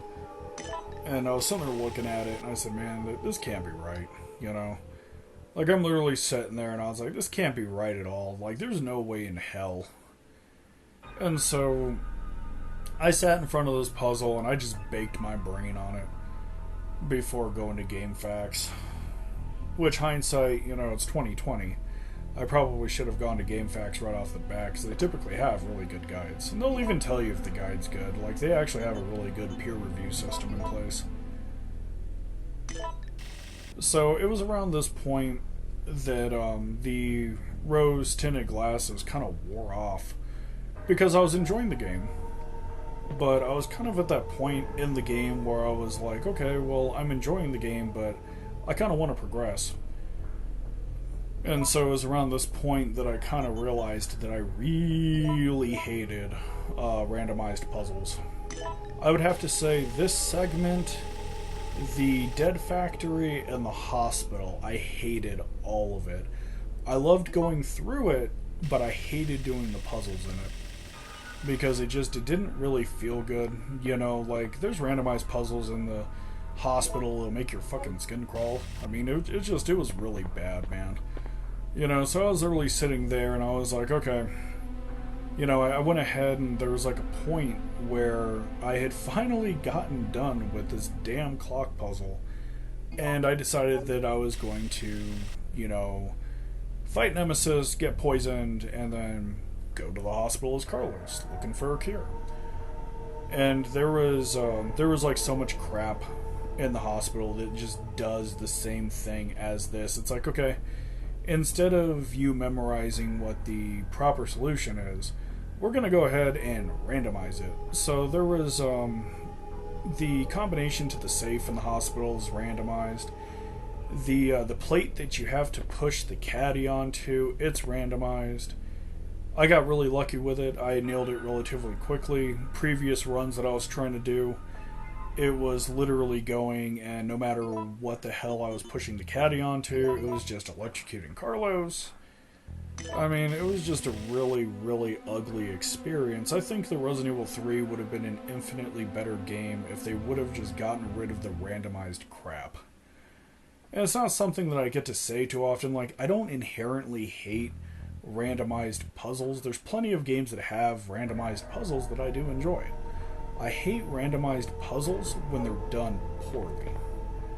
And unfortunately, Resident Evil, in my opinion, Resident Evil 3 has some of the worst puzzles in the entire goddamn series. Like, I didn't like the What is that? I didn't like the water filtration plant puzzle. You know, I didn't really care for the steam puzzle either. The steam puzzle, the steam pipe puzzle, is actually prone to its own malfunctions, and I had no idea. I didn't. I wound up looking up the solution for it, and I was off by like one switch that I couldn't see because they're like really close together. And the entire time I was reading the solution for that, everybody's like, yeah, you gotta be careful because sometimes this switch doesn't work at all. And so I kind of sat there and I was like, oh my god, it just keeps getting better and better, you know. I was turning it into a straight mockery, but it was kind of shitty because I was going and the more that I played this trying to film it, the more I kind of detested it a little bit because the game itself is fun. The sequences are really, really fun.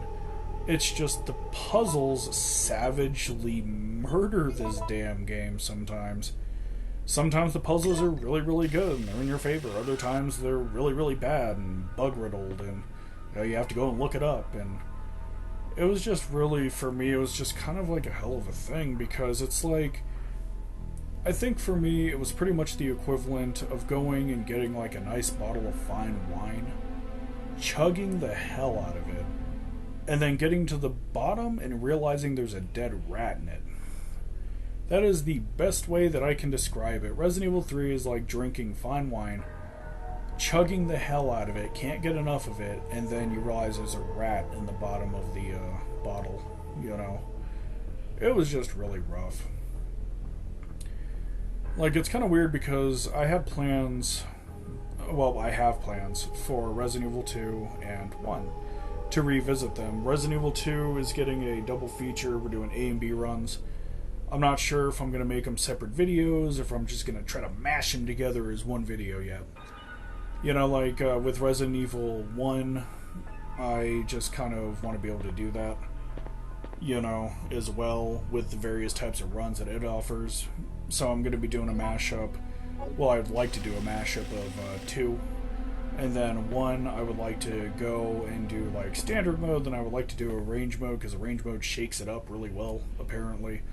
But with 3, I don't want to go and revisit it because a lot of the things you have to go through function so poorly sometimes that they're almost borderline not worth doing.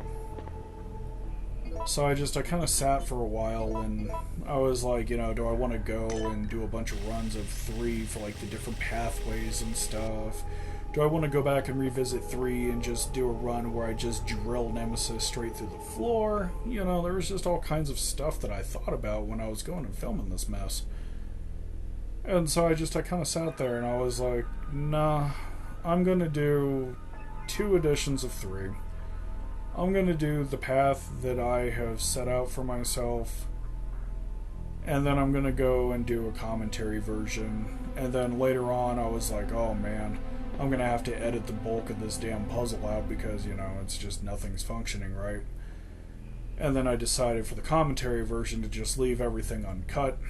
You know, it's literally going to be Resident Evil 3 commentary uncut. That's literally what it's going to be called.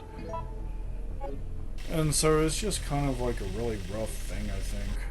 You know, like it didn't really, for me at least, it just didn't really feel as good as it should have. I wanted to go back and revisit it more, but you know, doing the initial runs and stuff, it's really rough. Like, I can understand, like, people that speedrun it. I can understand why they have, like, trainers and shit that help with this, like, these specific issues, you know, that way they can try to get the fastest time. And I really wish that they would have put more thought into 3, because a lot of the things in 3 are completely and utterly brilliant, like Nemesis chasing you from point to point, optional boss battles, getting handgun parts for doing those optional boss battles on harder difficulties to make your weapons better. There was just like all kinds of cool stuff that this game did, but you know, on the other end of the coin, you know, what's bad is awful. I mean, what's good is great, but what's bad is awful. And so for me, it was, in my opinion, it was just kind of a hell of a thing.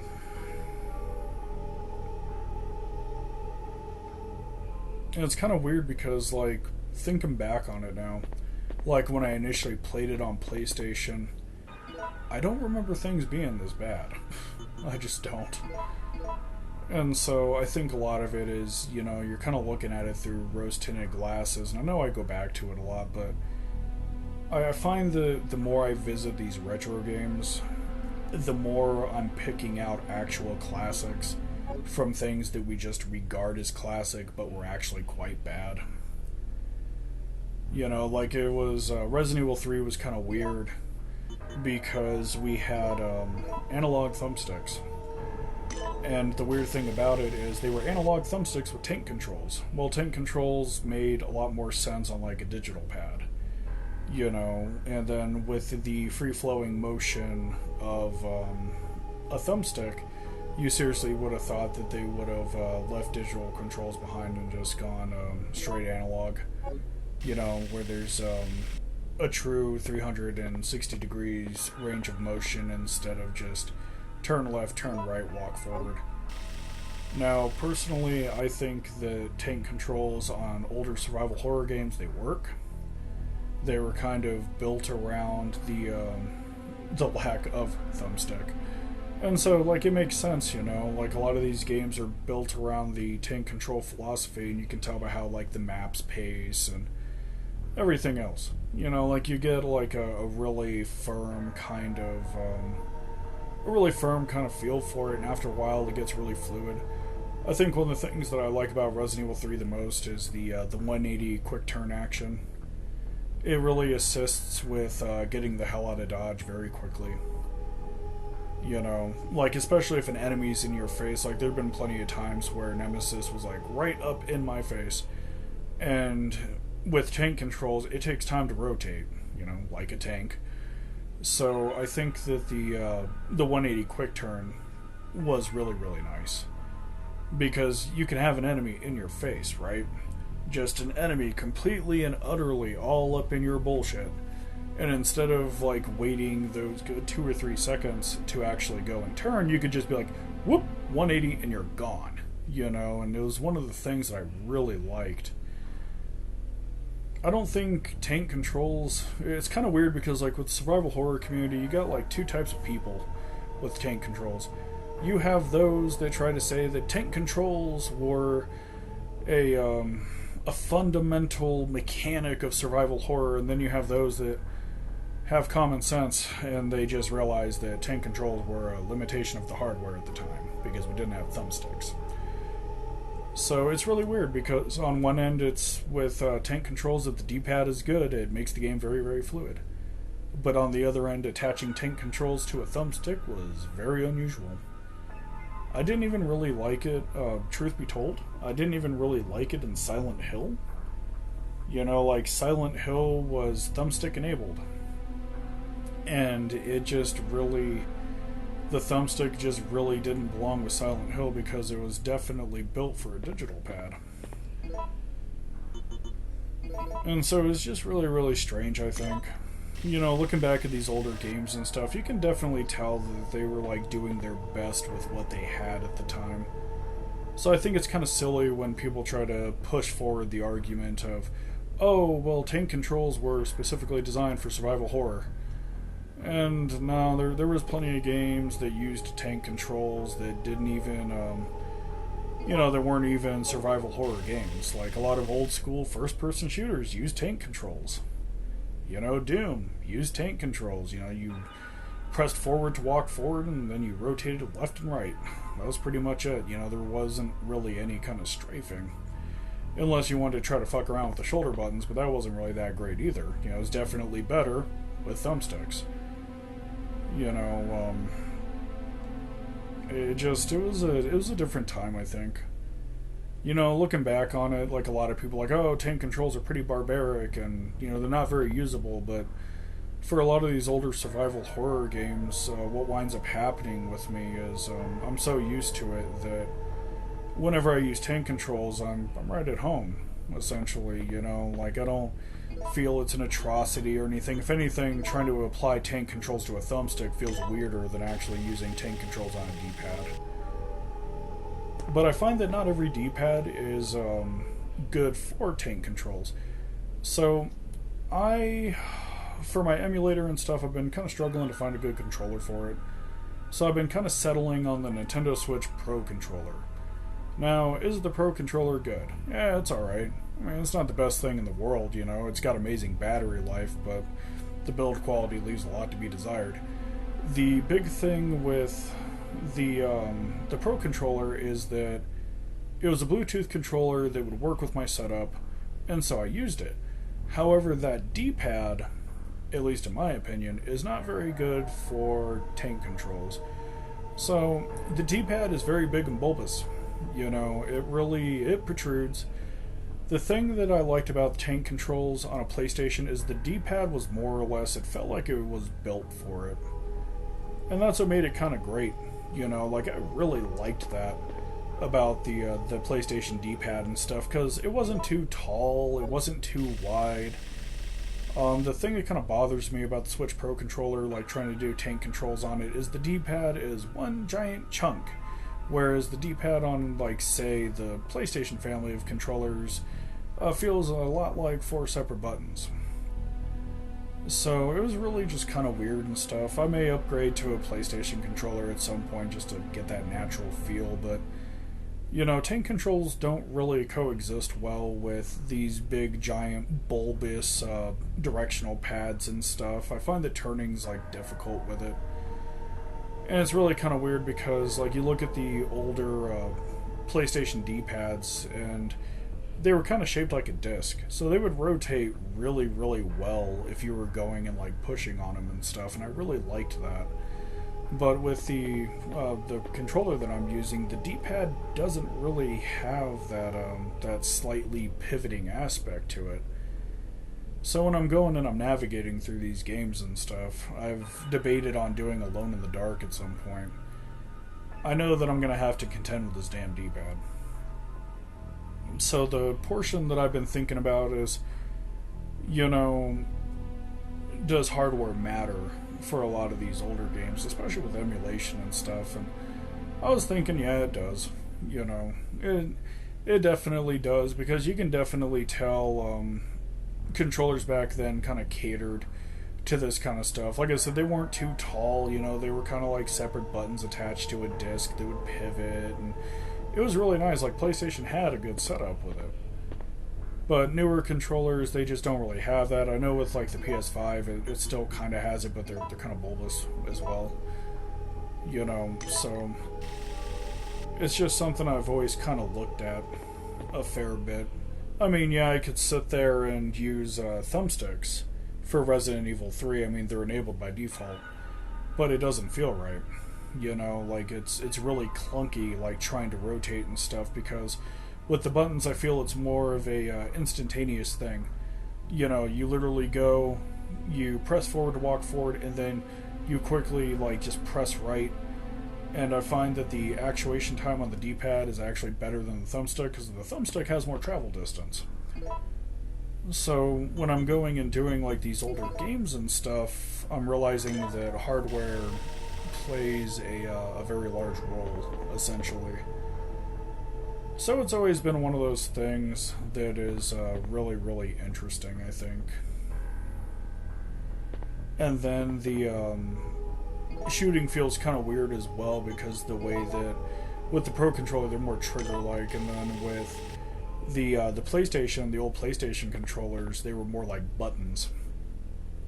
I mean, yeah, the newer ones are trigger-like as well, but I find that the trigger style of the the shoulder buttons just really doesn't feel good. It feels really weird. Like, it feels more like an instant gratification with the older controllers. So I'm very much so a firm believer that a lot of these gameplay mechanics that you see, like a lot of these various stylings and stuff, I feel like they were built largely around hardware a fair bit. You know, like, I think designers kind of went and looked back at it and they're like, oh yeah, well, it'll work because, you know, this is shaped like this and everything else. I mean, a lot of people forget that, like, when the PlayStation first hit, it had no thumbsticks. It was just a D-pad, 4 shoulder buttons, and 4 face buttons, not counting start and select, you know? So a lot of these games are, like, really built around it and stuff, so when you go and you revisit it with, like, modern hardware, it feels really weird, if not outright clunky.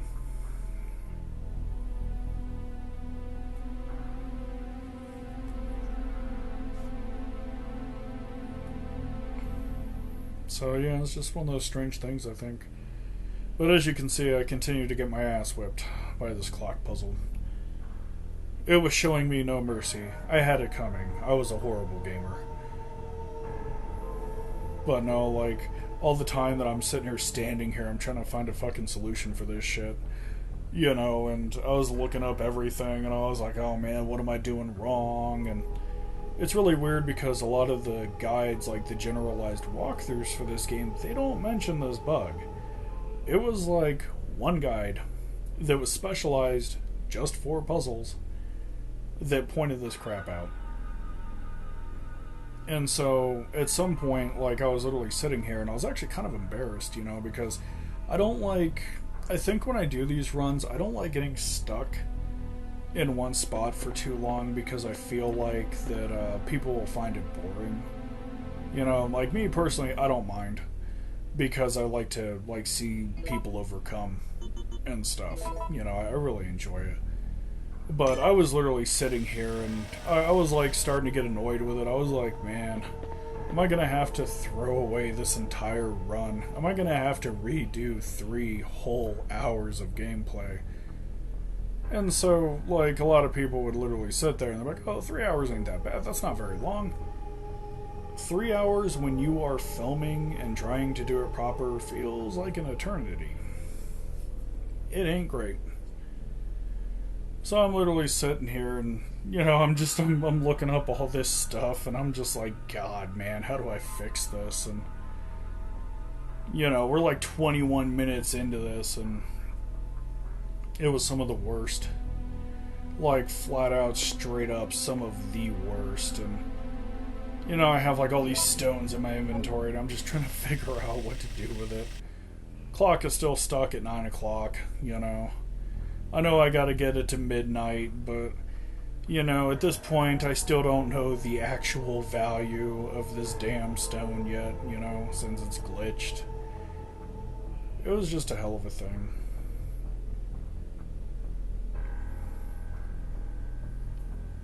But no, the rest of the run really wasn't that bad, you know, like I was going through and it was kind of weird because this puzzle gave me huge amounts of grief.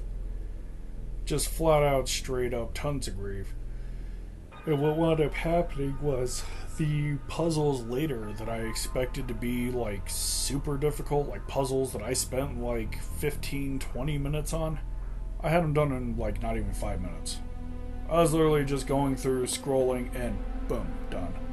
So it was really weird because it was kind of a trade-off. You know, like the later puzzles that I would typically hate were not going to give me any sort of issues. However, the puzzle that does not typically give me grief was going to be the wolf in my bed. So I was literally just trading one evil for another. But it was just like really, really difficult and stuff, and truth be told, even if I was using that guide, if I wasn't like hardcore paying attention to it, I would have probably missed it because the way that the author had the guide set up, this glitch about this rock is literally a tiny little footnote. And you know, it's not his fault. I mean, it's not like this glitch is meant to be like a main staple of anything, you know. But if I would have just not read it as carefully as I did, because like normally my eyesight's so bad that I'll just kind of like try to skim it as best as I can. If I would have not taken my time with it, this crap would have never advanced. Like seriously, it would have never gotten better. It's kind of weird because like a lot of these older games, you know, like we kind of forget, I think, that they kind of come from this age of going and not having access to, say, patching, right? We're kind of living in the age where a game can come out all busted to fuck and shit. And it's okay because they have the potential to patch it. You know, we literally live in the age of push it out the door and patch it later. But I keep forgetting that, you know, I've been living in this age for so long that I forget that occasionally bugs would literally make it out, you know, in finalized copies of the game. And I wouldn't really think about it too much. Like, even when I was younger, I wouldn't really think about it. Like, I had this really weird delusion when I was younger that games just rolled out of the factory perfectly and they never had issues. And because I was kind of growing up in that post-game crash era where, like, Nintendo was, like, trying to rebuild everything because everything had just gone to complete and utter hell. So it was really kind of weird because I was literally sitting there doing my thing, and I remember as a kid just thinking about it, being like, oh man, you know, they don't release bad games, you know, the games come out perfect, they don't have issues, blah, blah, blah, blah, blah. And I was just so wrong on all fronts, just that there was no winning this for me. So it was kind of funny because, like, when I was a kid, that realization hitting me, it was sobering to a certain lesser extent. You know, like, it was very sobering, actually. You know, the realization the games do come out fucked up. But I think it's kind of interesting because looking at games back then, if you released a game that was too substantially damaged, I guess, it'd screw you up as a developer, you know, because we didn't really live in the era of we'll patch it in like 4 to 8 months. You know, we kind of lived in the era of if your game was not successful, if it was not playable, you simply just would not get to continue to exist. Your sales would be impacted. They would have to question whether or not your team is viable. You know, like, gaming was a lot more cutthroat back then. You know, like, no joke. You couldn't really make the mistakes back then that you can make these days. Like, nowadays, a game will come out completely trashed, like, barely functional, and everybody will be like, oh, it's okay. They're gonna release a patch. Back then, if a game came out completely trashed, you didn't have to worry about it. Because your ass wouldn't be in business anymore. So it's kind of interesting to see how gaming has changed, and I kind of realize it a lot with, like, a lot of these older games and stuff. I mean, these older games are really cool, but they have, like, their fair share of issues. You know, Resident Evil 3 was not immune to this. And I'm sure if they were trying to push out this game today and, like, all of the issues with the puzzles and stuff were to surface, I'm pretty sure that it would have been addressed in a patch. Like, there would have been no going out of business. It would have been like a Twitter post saying that a patch is coming, and then, you know, whenever the hell they decide to do it, they do it, you know. So we finally made it past that puzzle. We got that gear in there. Thank God. You know, God, man, I'm glad that puzzle was over. And the funny thing is like, my mental state, right? For this section of the game, I'm literally thinking to myself, you know, because that clock puzzle was just pure hell to deal with. I'm thinking in the back of my mind, oh, holy shit, I still got other puzzles to do. I didn't realize that the game was going to be gracious and just give me really easy solutions and stuff. You know, like, I just wasn't ready for it. Down here! It's finally over. I like how Nemesis here, you know, the music plays and it's supposed to be a happy moment. You know, Jill's getting her chopper and gets to get the hell out of there. And then just Nemesis shows up and he decides he wants to be the biggest fucking asshole and just shoot it out of the sky. You know, but to be fair, if I was Nemesis, I'd be pretty mad too if I had, like, a chick in a tube top bullying the fuck out of me. You know, I would not be a happy camper with that.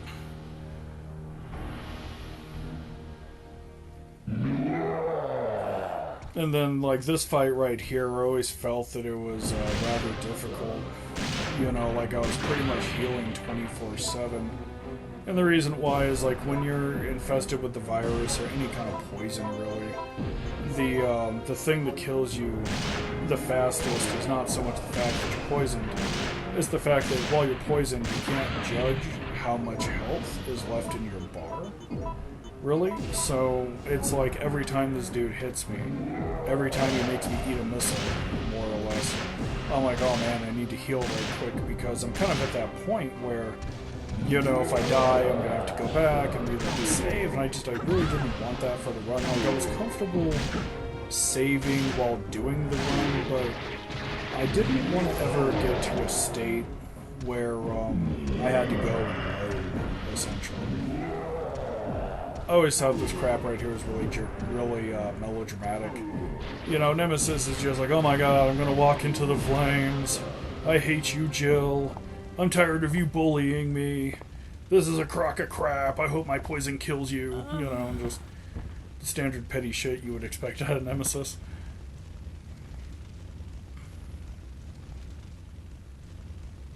Then, of course, we got Carlos just rolling out of the flames, Jill. you know, because it's not like his ass is getting baked in that Jill, wreckage anytime soon. Hang in there.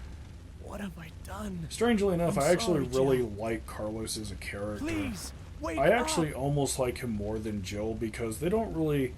It's kind of weird, like, he's a weird hodgepodge of, like, Jill. machismo Jill. action mashed up with these, like, really corny one-liners, and he's got, like, kind of, like, a likable personality. I woke up to the You know, I sound always of thought that falling that was, like, really, really can't believe I'm strange. still You know, like, it was a alive. weird mashup of things, and...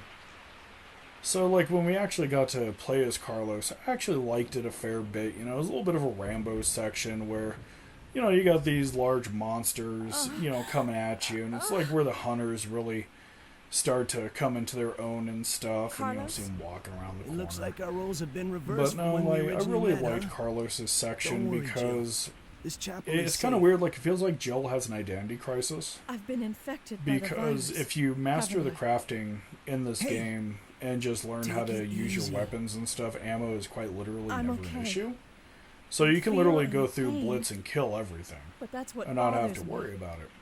If I can't The feel thing anything, then what does that I that didn't really mean? like about it is even when you're playing Don't it give on up, Jill. normal, I'll it take didn't care of really, you. like with Resident Evil 3, it didn't Whatever really you ever feel do, like I don't was let like that virus beat hardcore you. surviving like Resident Evil 1. You know, so it always felt like Jill's character was kind of plagiarized as a survivor, but largely played much like an action flick. So when Carlos rolls around and stuff, and you see that he has like an assault rifle right off the bat, and he's got a spare magazine and a pistol, you know, you kind of already know what he's about. And I really like that. You know, like, they don't try to bullshit you with Carlos. They're like, listen, you're going to the hospital, you're picking up the cure, you're gonna kill everything on the way there. Like, they literally just don't give a shit. They got zombies walking towards you, they're all over the place. It's just, you know, they knew what they wanted to do with Carlos, I think.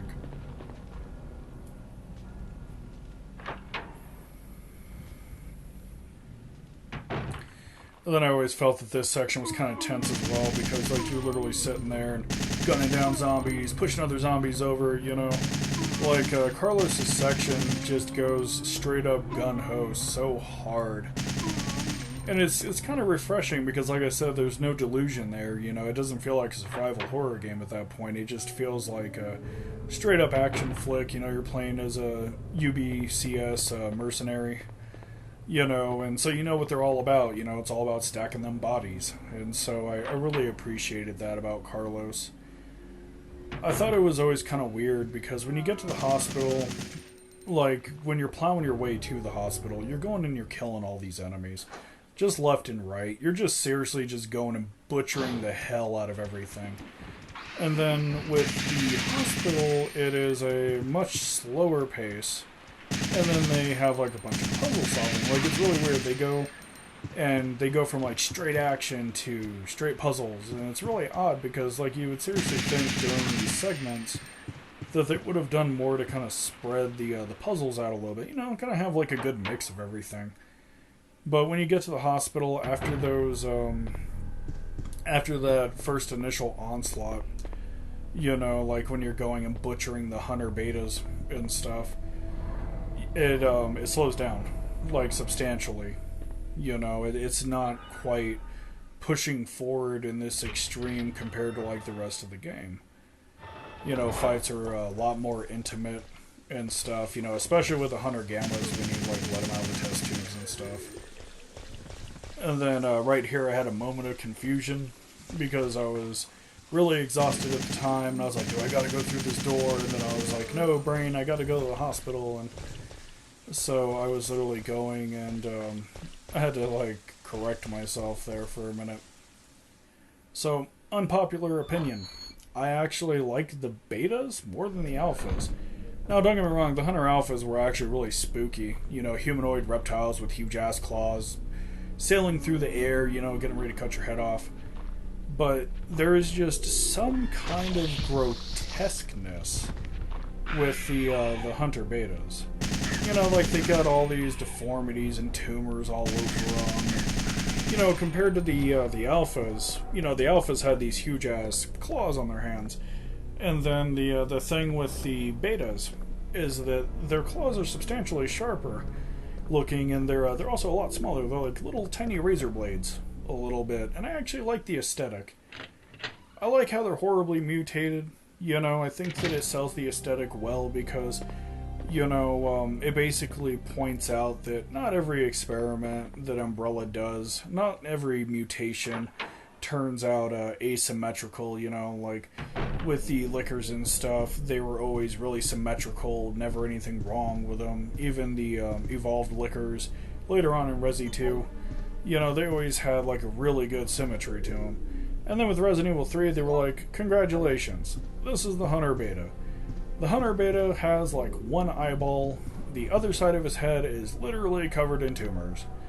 You know, and like there was like a lot of asymmetry with the bodies and stuff, and it looked like a really good piece of design work.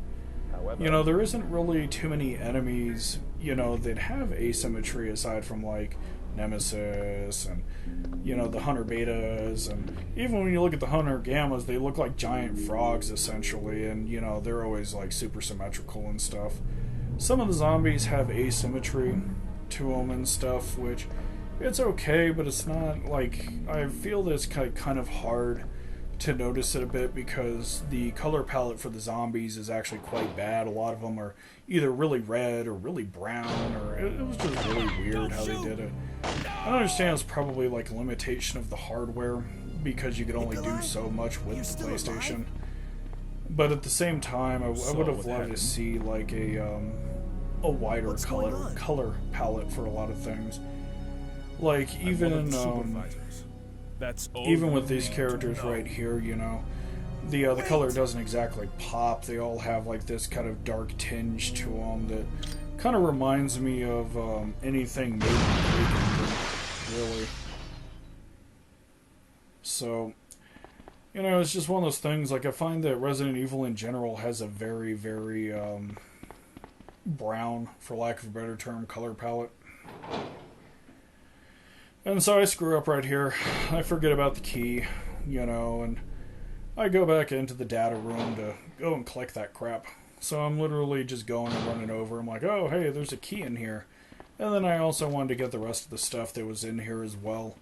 Like, I figured any piece of lore that was, like, right in front of my face, well, any file, really, I wanted to go and collect because, like I said, there may be somebody watching this run that, like, enjoys stuff like this, and I try to be as, mindful as I can when it comes to things like this.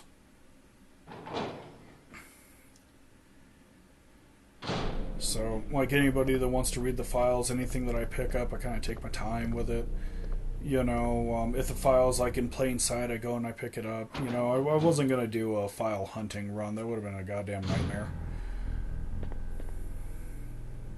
But yeah, like a lot of the color palette in this game is like really muted. Like this one's like a lot of white and gray, and it kind of washes together after a while. The only thing that really pokes out and I gotta really be on top of it, is the UBCS logo on the back of Carlos's battle vest. You know, all that red just kind of pokes through. But I think, strangely enough, using kind of a muted red is really, really nice because it's not overly bright. You know, it's just got kind of like this deep kind of earthy tone to it. So sometimes it works, you know, sometimes it doesn't with like a lot of the colors in this game.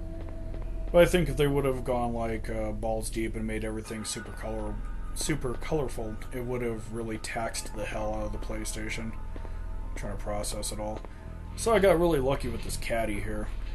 And normally, like with the last run I was doing, I was pushing this caddy, and it was literally the accepting corner was literally the last one I did. I was so annoyed with it, like I had to test it out on 3 other corners just to figure out that Carlos was getting electrocuted. And so I was like really relieved when this section happened, and it was just so fast. I was like, oh jeez, so nice. So we go and, you know, we put in the combination and, you know, the samples inside and, well, the vaccine base, my apologies. You know, it's really, like, on a good day I used to be able to, like, peel through the Raccoon City Hospital really quick.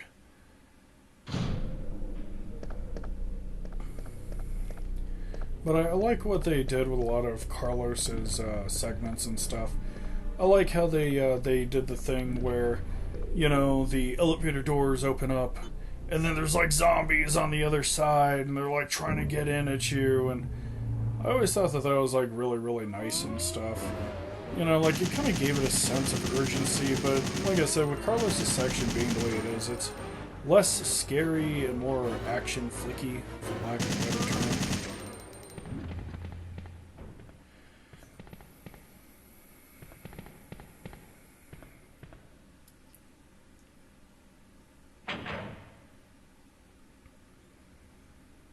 Then we got like another one of these hunter betas rolling up, getting his ass lit up like a Christmas tree. It was kind of funny because there's like a lot of things in this game. Like, it's been so long since I played this game that I forgot how a lot of these things work. And I completely and utterly forgot that those explosives on the wall can be shot to blow up whatever the hell's next to it and stuff. So I could have had like a much easier existence if I would have just realized that, essentially.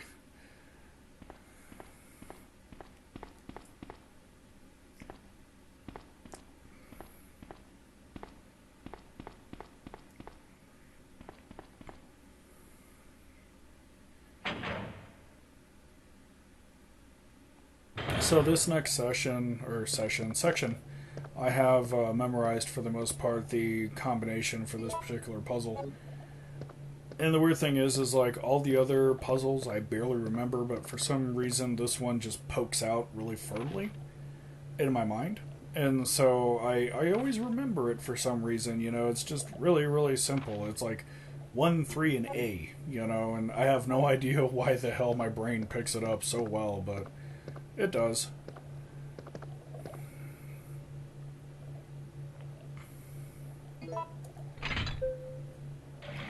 So with the Hunter Gammas here, they don't really feel monstery. Like, it's really weird. Like, I can't really take them seriously.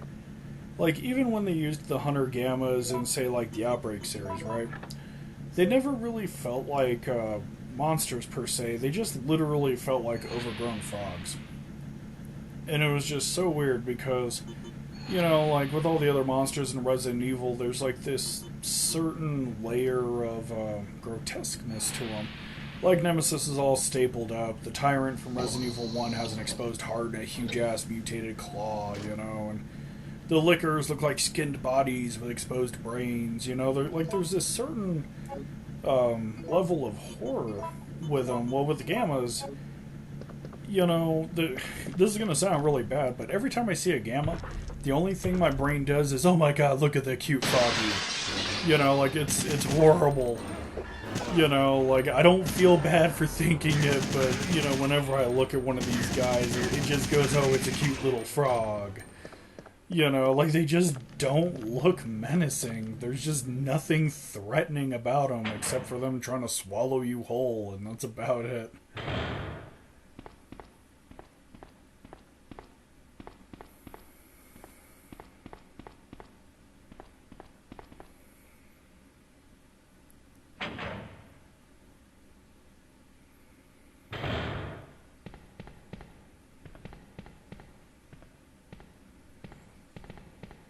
So, not gonna lie, the first time I had this upcoming segment happen to me, I hadn't played this game in so damn long that I forgot about it. So I remember doing my first run, and I tried to step out of this elevator right here, forgetting that those two betas are there. And my first run ended really horribly because I walked out too fast, and they literally just nickeled and dimed me until I was dead. I was so pissed. I was like, oh my god, guys, really? I was like, you guys actually went there. You know, it was so funny. I always thought it was kind of weird, because there's all these supplies you run across as Carlos when you're in the hospital. And I always thought that something kind of like, well, you're going back to Jill, you can bring all these supplies to her. Something like that would happen. Oh, hell no. You know, it's really weird how they give Carlos all these supplies and stuff for such a short, like, little stint of the game. You know, the one thing I will give Resident Evil 3 is I like how these cutscenes are done. I really like them. Like, whenever I think classic PlayStation, I always think of these cutscenes. There's just something about it, you know? Like, they look really, really good. Like, they still look really clean, even today, you know? And, I mean, granted, they're not, like, super high res or anything, but they were really, really good for the time. And I really like how much effort that Capcom had poured into it. You know, they're pouring as much effort into their cutscenes, like their pre-rendered cutscenes, as they were into their pre-rendered backgrounds for the entire game. I remember reading an article on it and, like, using advanced computer technology for the time. A lot of these backgrounds would take forever, literally forever, to render. And I really, I remember reading that and, you know, thinking to myself as a kid, you know, as like a preteen, I remember thinking to myself, you know, they poured a lot of effort into this. You know, it's not stuff that you really see anymore. Like, I'm literally like one of those people that literally thinks, you know, some of these pre-rendered backgrounds are actually better than the 3D worlds that are being done and stuff. Like, the pre-rendered backgrounds actually feel more soulful to a certain extent. So around this point, like, I see this dude walking towards me, and I just 180 and nope. Like, I have an assault rifle on me. I'll be honest with you. I've never been able to kill Nemesis with an assault rifle. I've done it with a handgun. You know, just using dodge after every shot, more or less. I've done it with a shotgun, magnum, grenade launcher, everything really. But there's just something about the assault rifle that just kind of irks me. Like, I felt it was really weird, right? Because the assault rifle kills big things very, very, very easily.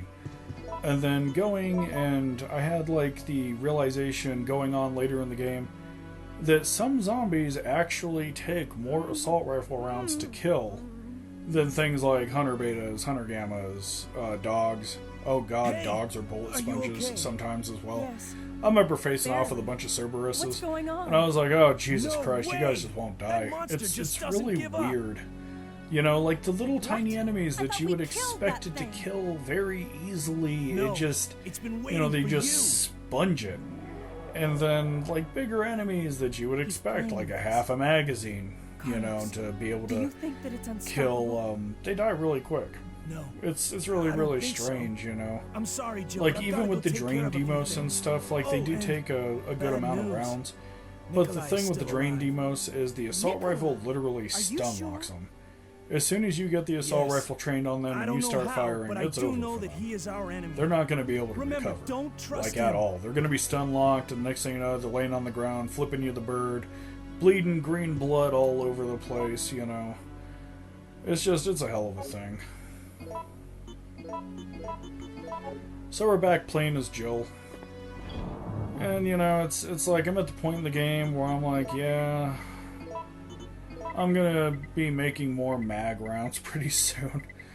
Like, it's weird, like, the game gives you supplies right when you need it.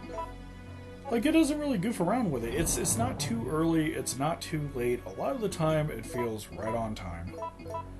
And that's really nice, you know, especially, like, when you're trying to go through the end sequences and stuff. That's one thing I've always loved about all the Resident Evil games.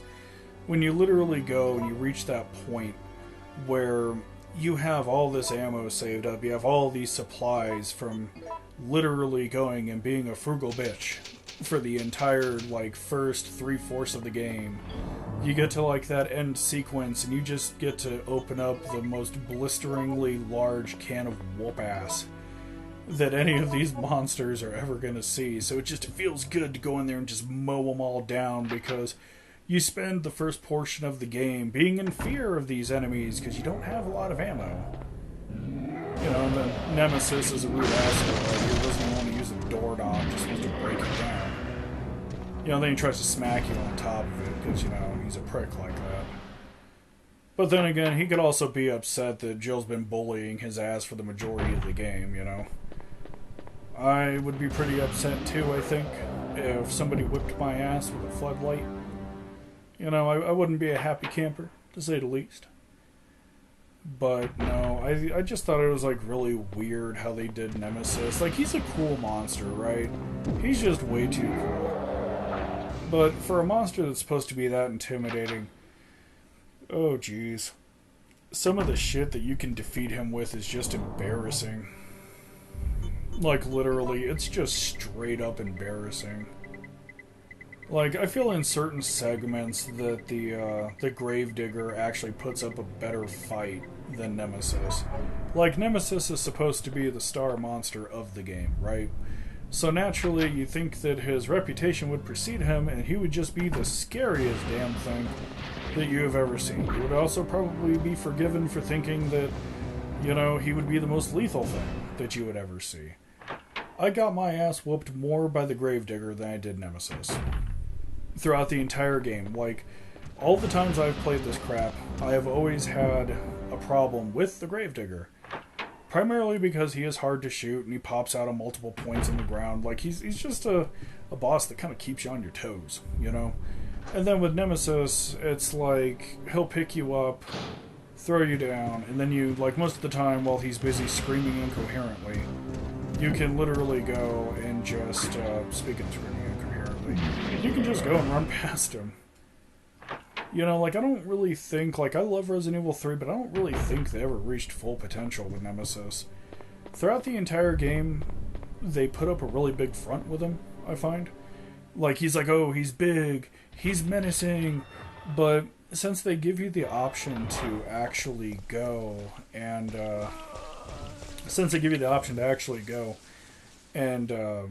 choose to fight him or not fight him, I feel that he loses, like, a lot of his power. I think it would have been scary as hell, right? If there was just a segment where Nemesis just corners you.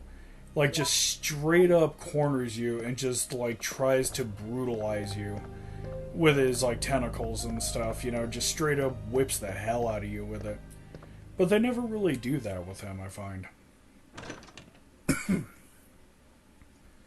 They never really, like, have him reach that level of dickishness. You know, like, even in the end of the game, you know, he's really easy to avoid, and, you know, it's really weird because I always felt that Nemesis as a character would just be this hulking monstrosity that would just be completely and utterly difficult to get away with. You know, I mean, he's literally like the pursuer type character for this entire game. And so it was really weird because, you know, like, him chasing you from segment to segment, kiss my ass, you're dead. Him chasing you from segment to segment, you can go too, fuck you. Him chasing you from segment to segment, literally, it doesn't it doesn't really feel super life-threatening. I mean, the only time he's really threatening, and this is if you're new to the game, mainly, is if he body blocks you in a very, very narrow alley. Like, if he's just, like, 5 feet wide and you're in, like, a 3.5-foot alleyway, I mean, yeah, he's going to be pretty scary because of the simplistic fact of you can't get away. Which is kind of the whole idea of Nemesis. I think he's supposed to be pursuing you so you can't get away. So it's really weird. Like, it's, on one end, it's like a double-edged sword, right? On one end, it's kind of cool that you can say to hell with it, not fight him, and it alters the course of the game. But on the other end, it feels like they never really use his full potential. You know, like, you just never really see him go full hard-ass and just brutalize everything. You know, it's really strange in that regard. Even when he has the missile launcher and stuff, and he's like going and chasing after you with it and stuff, like even when he's like hardcore chasing you, the missiles, believe it or not, are not that hard to dodge. Like, if you're just starting the game, yeah, they're going to be a little bit difficult, but you literally, if he's going and he's getting ready to launch a missile at you and you're aware of it, all you have to do, I shit you not, stop, turn to the wall, and then just walk backwards. That's all you gotta do. It's not hard. You know, you literally walk backwards, he misses the entire shot, gets pissed, throws his arms in the air, you know, and then, like, you get to literally run away from him. It's just really weird how they did it. And the weird thing is the pattern actually continued into the remake as well. Like, with his missile launcher, you're really given 2 options, well, 3 options, technically. You can run away from him, or you can dodge the missiles, and then run away from him. Or you can just gun him down. Like, once I started getting the infinite ammo weapons and stuff, I straight up bullied his ass. Like, I didn't even care. I just straight up bullied him. But it's just, it's really weird because a lot of the things that make him lethal are just so easy to evade at times. So with this puzzle, I kind of already knew what to do. I just kind of had a brain fart, essentially, and I was like, oh my god, you know, and I went ahead and clicked start, and of course I failed it. But this puzzle's actually really, really easy.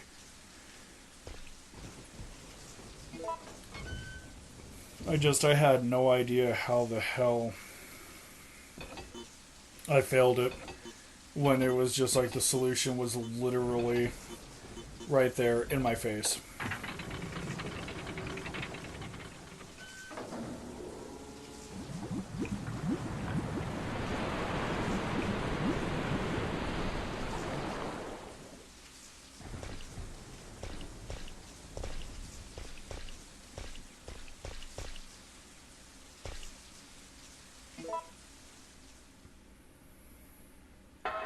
You know, one thing that they could have done with Resident Evil 3 that I actually missed from 2 is you have that segment in 2 when you literally go to open that door outside. And as you do, all these zombies just kind of pour out towards you. Like, you go to check the door, and like as it goes to do the animation for the door, which is typically the loading animation, as you go to open the door, all these zombies would just pour towards you. And it's scary as hell because you commonly believed if you're walking through the door you were safe, right? And so they never really did that with 3, and I felt that it was a missed opportunity. So they did cool stuff with the elevator. You know, door opens, boom, hunters. Or door opens, boom, zombies. But I would have loved to see something like this door here open up and like a bunch of zombies just flop out and be in your face instantly, and it would have been pretty cool, you know.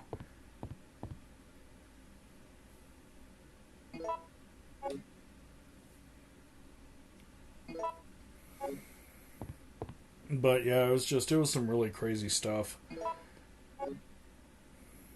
You know, I was like, at this point, I was starting to worry about the length of the video and stuff, and I was sitting there staring at it.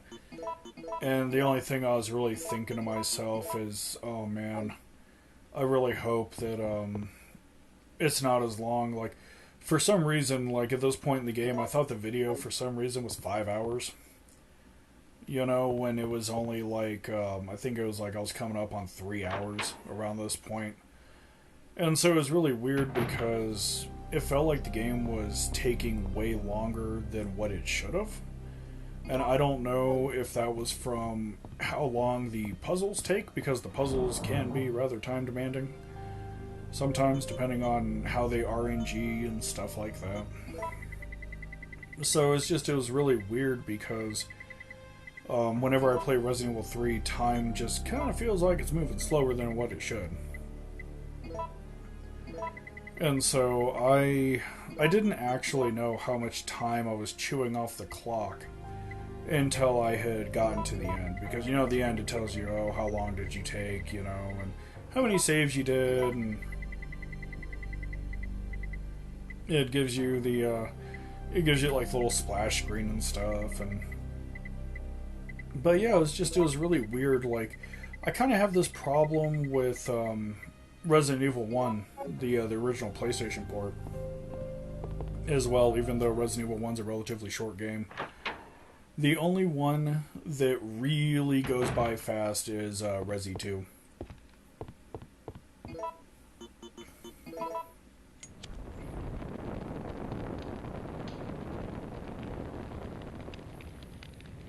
I always thought it was kind of funny how they went ahead and did this sequence. They were like, congratulations, you need this lighter to burn these logs. Look at how fast these logs burn. And then they were like, you're not done yet, asshole. Go get the pipe.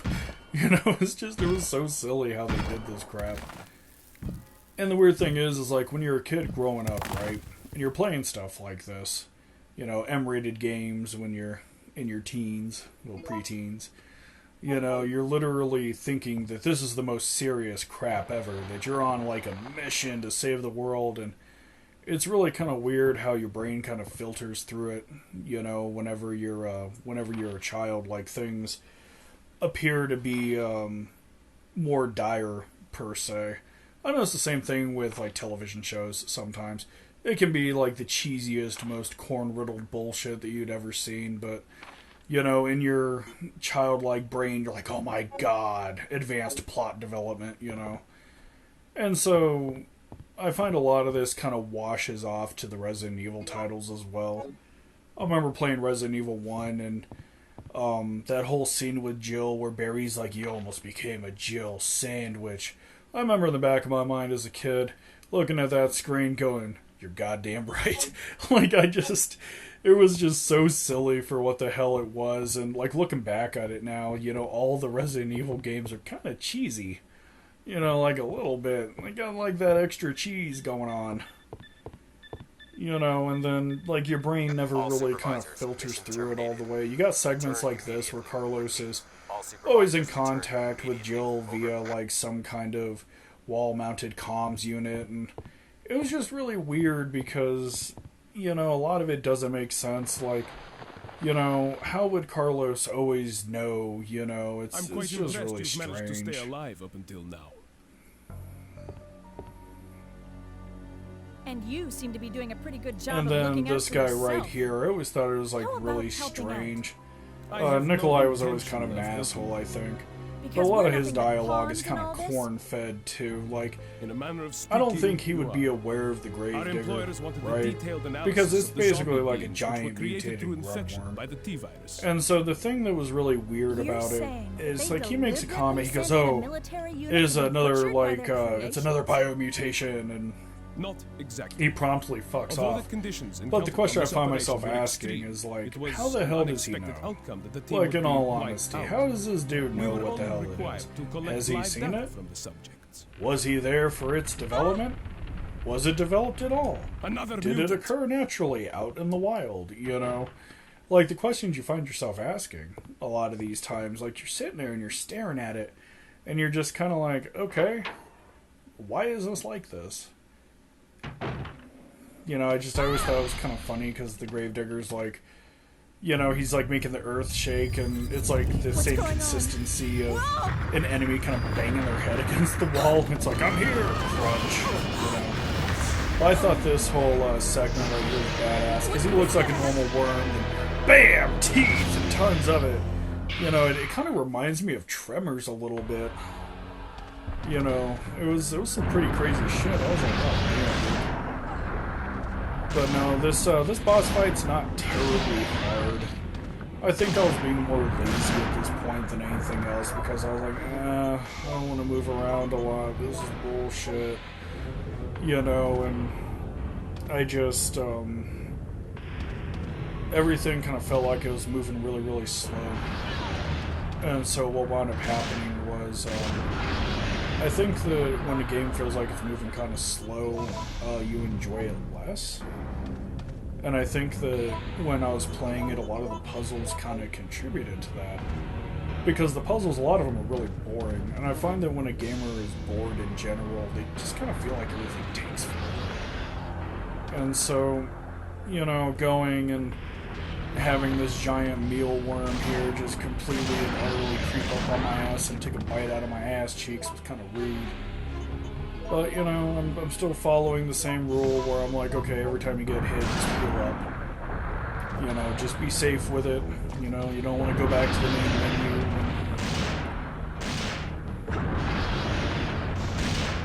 But at this point, like, I had enough mag rounds that I was just like, you know what, just spam them. You're never going to use all these rounds. By the time you're done, you're probably going to have like 70 left over. Just spam the hell out of them. Just whoop this worm's ass. And I always thought his death animation was pretty cool because most enemies, they just kind of collapse, whatever. But, you know, with the Gravedigger, there's like this splatter of green blood from his mouth. Like, you really get the sense that he got a fucking ass whooping. And that's one thing that I've always kind of liked about that boss fight. I was really, really pissed that they didn't include that in the remake. And then this spider here, you know, I go and I shoot him, and I got two more assholes waiting for me out here. I was like, oh, jeez, come on, guys. Eventually, I was just like, you know what, to hell with it. I'm just gonna run past them. They're never gonna get me. They can't catch me. You know, it's just kind of how it is, I think. You know, and sometimes you just gotta run past them. You just don't want to deal with them. And then, you know, we had the trek back, which it feels so long. Like, you know, it's a lot of the trek backs that they did. They could have made it like a medium trek, but a lot of this, it's literally one end of the zone to the other end of the zone. And so I had fun kneecapping zombies here. You know, I think it's kind of funny when I shoot them in the legs. You know, like when I shoot them in the head, their head disappears. You know, it makes sense, whatever. But when I shoot them in the legs, Jesus Christ. Like, it literally looks like their legs are being ripped off, even though their legs are technically still there. You know, like, the way that they just splatter and explode, you know, and every time I see it, I giggle a little.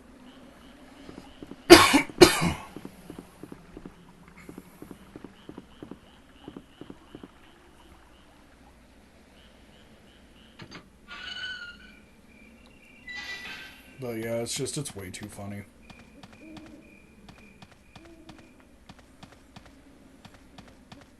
Like, the way that my brain works sometimes, like, I would see these shins exploding, and the only thing I would hear in the back of my head is, like, these zombies just incoherently screaming, "My knees!" You know, it's just... I have way too much fun with these games. You know, like, I do criticize them and stuff, but I do enjoy them at the end of the day. You know, I still enjoy them for all that they're worth. And so now we're coming up on the funniest portion of the game right here. Nemesis is pissed. You know, he's in full hentai mode, and he's coming after Jill with all them tentacles. And Jill, in dire straits, decides to push his ass off. This huge-ass, heavy-ass, hulking monster gets defeated by getting pushed off a fucking bridge. Jesus Christ. So now we're on to the Dead Factory. We're on the home stretch. You know, like, this segment went a hell of a lot faster than what I thought it would. Like, literally, I normally spend a good amount of time in the Dead Factory. I kind of have a hard time navigating it because everything kind of blurs together after a while. I find that a lot of the structure is actually reused. Like, a lot of the shapes and the structure and stuff is reused from the other Resident Evil titles that just kind of mopped it a fair bit, like mopped it up and kind of slammed it together. They're planning on launching we got a the missile Dead directly Factory into for the city Resident as soon Evil as 3. day breaks. The explosion will be powerful enough to destroy everything. Are you sure about that? positive. I heard it straight from a supervisor. They'll go this far to cover their tracks? Come on, we have to hurry. There isn't much time left. So around this point, I realize that I'm going to be like wrapping up this entire area with the Magnum. So I go ahead and I take the facility key. And like, I don't even worry about how many bullets I have because the Dead Factory is actually pretty infamous for going and giving you tons of gunpowder. And it does it about 3/4 of the way through, so, you know, you go and you're like, oh, it's fine, and then you end up with like 140 something rounds, and you're like, damn, I'm set for the rest of the game, essentially. You know, you don't really have to think about it too much. But from here, it's like the Dead Factory, it felt a lot like smooth sailing.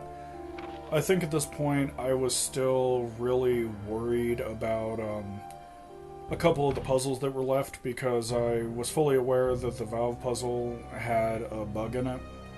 And then I didn't really want to do the line up the shapes puzzle, and the main reason that I had issues with that is not so much because my vision's really short, but it's because I'm partially colorblind. So certain colors have a tendency to blend. And I don't even notice it. So the way that I got around it, as lazy as this sounds, is I was looking for bald spots on the overall graph that you were supposed to line up. And so what I did to actually make life a little bit easier is I would go notice all the bald spots on all the different lines that you would have to line up, lines of shapes. And I would literally go and until I got it right, essentially, I would literally go and I would get the other two set up, and then I would just rotate left, check, rotate left, check. And it seems kind of lazy a little bit, you know, because you're like, oh, just do the puzzle, but when you're colorblind, you kind of struggle with it. You know, it blends together, and it's like you still want to play the game, essentially. So it kind of goes back to needing to cut corners sometimes.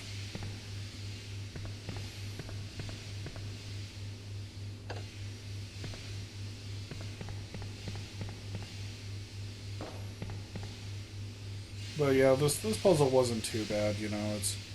It's just a round of, you know, push the switches in the correct order, then go walk all the way around. You know, push another button, you know, you're good to go, and then it's like, oh shit, this crap again. Then you go push another button, and boom, you're good to go. I always thought like how this door was set up was like really, really weird, because it's like you need like one puzzle just to get the door rolling. And then you just, you know, like you have to have another puzzle just to get the door open. Like, it was really obnoxious, I think. The whole puzzles within your puzzle philosophy of game design. And so I wasn't, like, a super duper huge fan of it. You know, like, it is what it is. There's no really any way of getting around it except actually doing it, of course.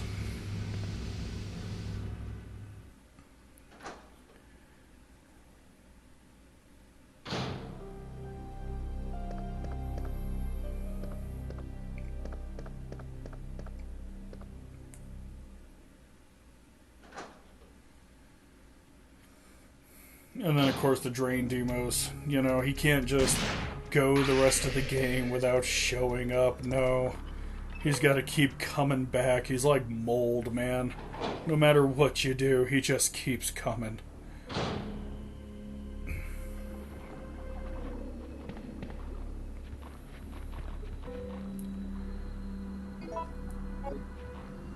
I always thought this section right here was kind of hilarious because instead of just going and making a beeline for, like, the zombies and stuff, I would always, like, go all the way around and then, like, go and murder as many as possible. It's just really silly, I think. I wasn't really using my entire brain, you know, for that particular stint. I noticed that a lot of the elevator design, a lot of the aspects of it are, like, reused from Resi 1 and stuff, and it's kind of interesting. Like, I always thought it was kind of interesting how Capcom would take old assets And they were able to redress them up enough to make them look original, even though they're recycled. And I really like how they did that and stuff. It's a smart use of resources, I think. And so this section with the zombies coming out of the wastewater, I don't get this one too often. Normally what would happen in this segment is I would actually have to fight more drain demos. And so there would be like one right there, then there would be another one down these stairs here, and then there would be another one that would drop down that barrel. I would draw my gun, blow up the barrel, kill him, and then, fight off the other two. So I don't really get to see the zombies pour out of the wastewater too often. It was actually kind of cool. I was glad I was able to see it. And then we have this crap with the, what is it, with the hunter betas, and I was just like, to hell with it, and just mowed them down. Nothing quite makes me panic like hunter betas that literally have you cornered in a narrow-ass tunnel. And it's because, like, what'll happen is normally they go sailing through the air with their claws out. But in the tunnels, I find that they go a little bit faster while hauling it towards you. And so it was, like, really weird for me. I was like, oh, geez, what the hell's causing this shit? So we're coming up on the wastewater puzzle, as I like to call it. The sample puzzle, whatever the hell you want to call it. And I got really lucky with it. Like I said, I normally struggle with this one. Like, this is literally probably the biggest pain in my ass that I typically deal with in Resident Evil 3. So I was really shocked that it went as fast as it did. I thought I was going to be struggling with it forever. And I was just, like, really satisfied when I got it as fast as I did. I was like, oh, man, this is great. I am so happy that I don't have to deal with this crap any longer than what I need to.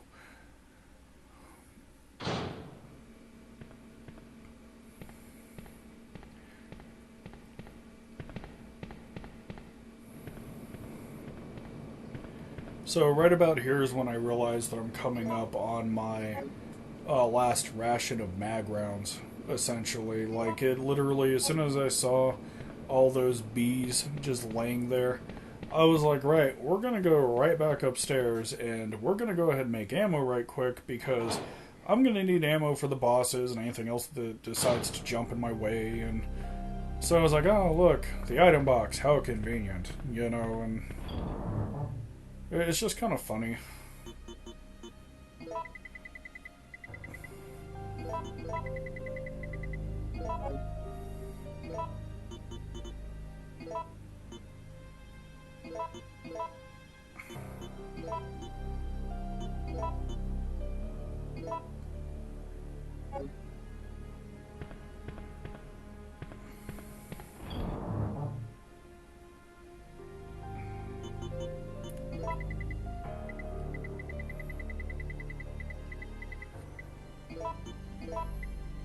Yeah, me and my master gunpowder mixing skills, I actually really like how they did gunpowder. Like, that system could have been really horrible. Like, it could have crashed and burned, but I actually really enjoyed it for what it was. The only thing I think sometimes is, like, sometimes throwing it together is kind of tedious. Remembering the formulas isn't, like, terribly hard or anything. It's not, like, super difficult, But I find that it can be kind of tedious sometimes, especially when you're trying to craft on the fly. It almost feels like a mini-game that's just relegated to the save room.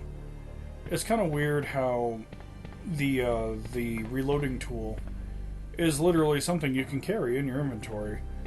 It makes me kind of wonder if the developer, like back when they were working on this, it makes me kind of wonder if they ever thought that like a player was going to go and like carry this tool around and then just craft ammo on the fly, because everybody that I know that has played this game, they don't craft ammo on the fly. They literally go to an item box, throw all of their shit together, and that's pretty much it. They're happy with it. So here is the infamous puzzle. That entire top bar I cannot see for shit because it's all in red. And so, like, I thought it was always kind of weird how they made you go through the tone signaling before you could even go and line it up. It's like, it's weird because it's very evident that it's a visual puzzle, right? That you have to line everything up. But I thought it was weird how they tried to give auto signaling to it as well, because it's like you can't individually sample these lines, I don't think. So the question I find myself asking is like, okay, well, obviously you can't sample any of these lines. Like, you can sample the total assembly, but you can't sample individual lines.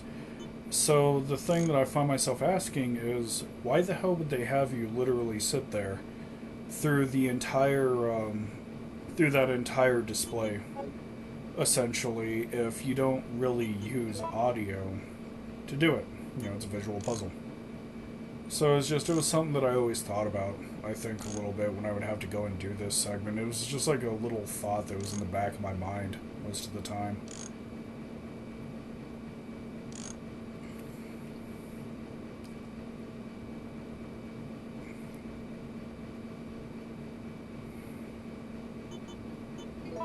So I got so lucky on this. Like, this puzzle could have given me such a substantially large amount of hell. I was so happy when it's over. I was like, oh my god, I'm free!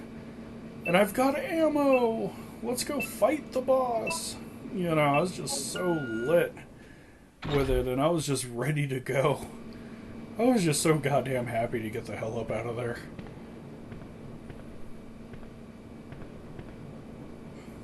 So it was like really interesting, because a lot of the time I just struggle with that puzzle so hard. For it to be done in under like 5 minutes was just really, really nice. I was incredibly grateful.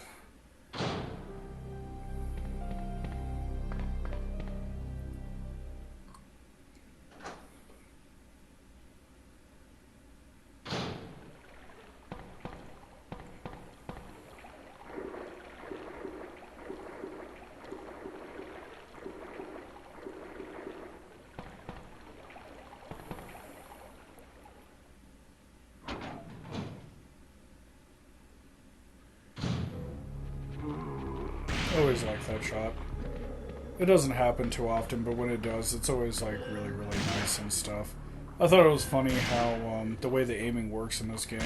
I'm literally chest level with this dude, you know? Like, the bullet would just go straight through his chest, instead it clips his head off and kills him instantly. It was just really, really silly how a lot of this stuff was really set up, and it's crazy stuff.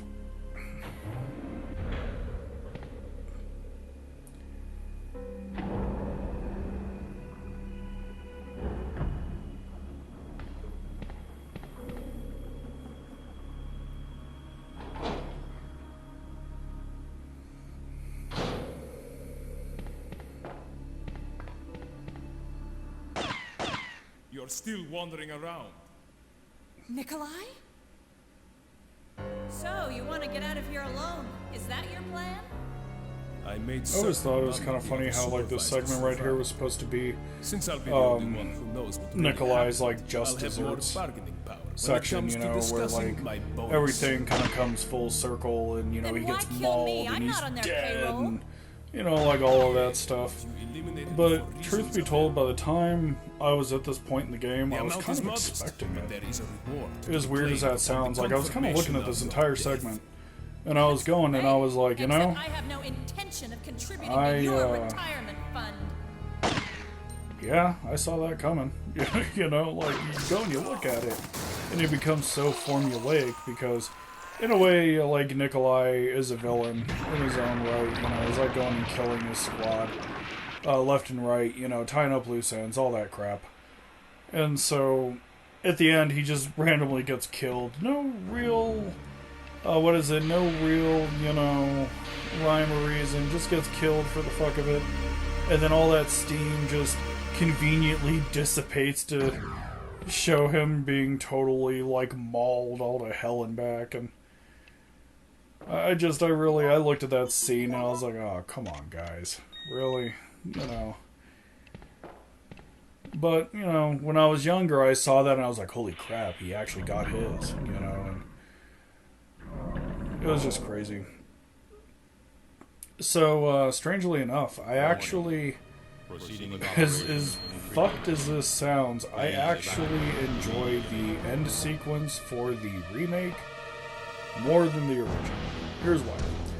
So, this entire segment, even on the harder difficulties, basically TLDR, there's like a bunch of acid tanks on the wall, and you have to get him to swat at him to open them, and then the acid like sprays all over him, and oh, it damages him.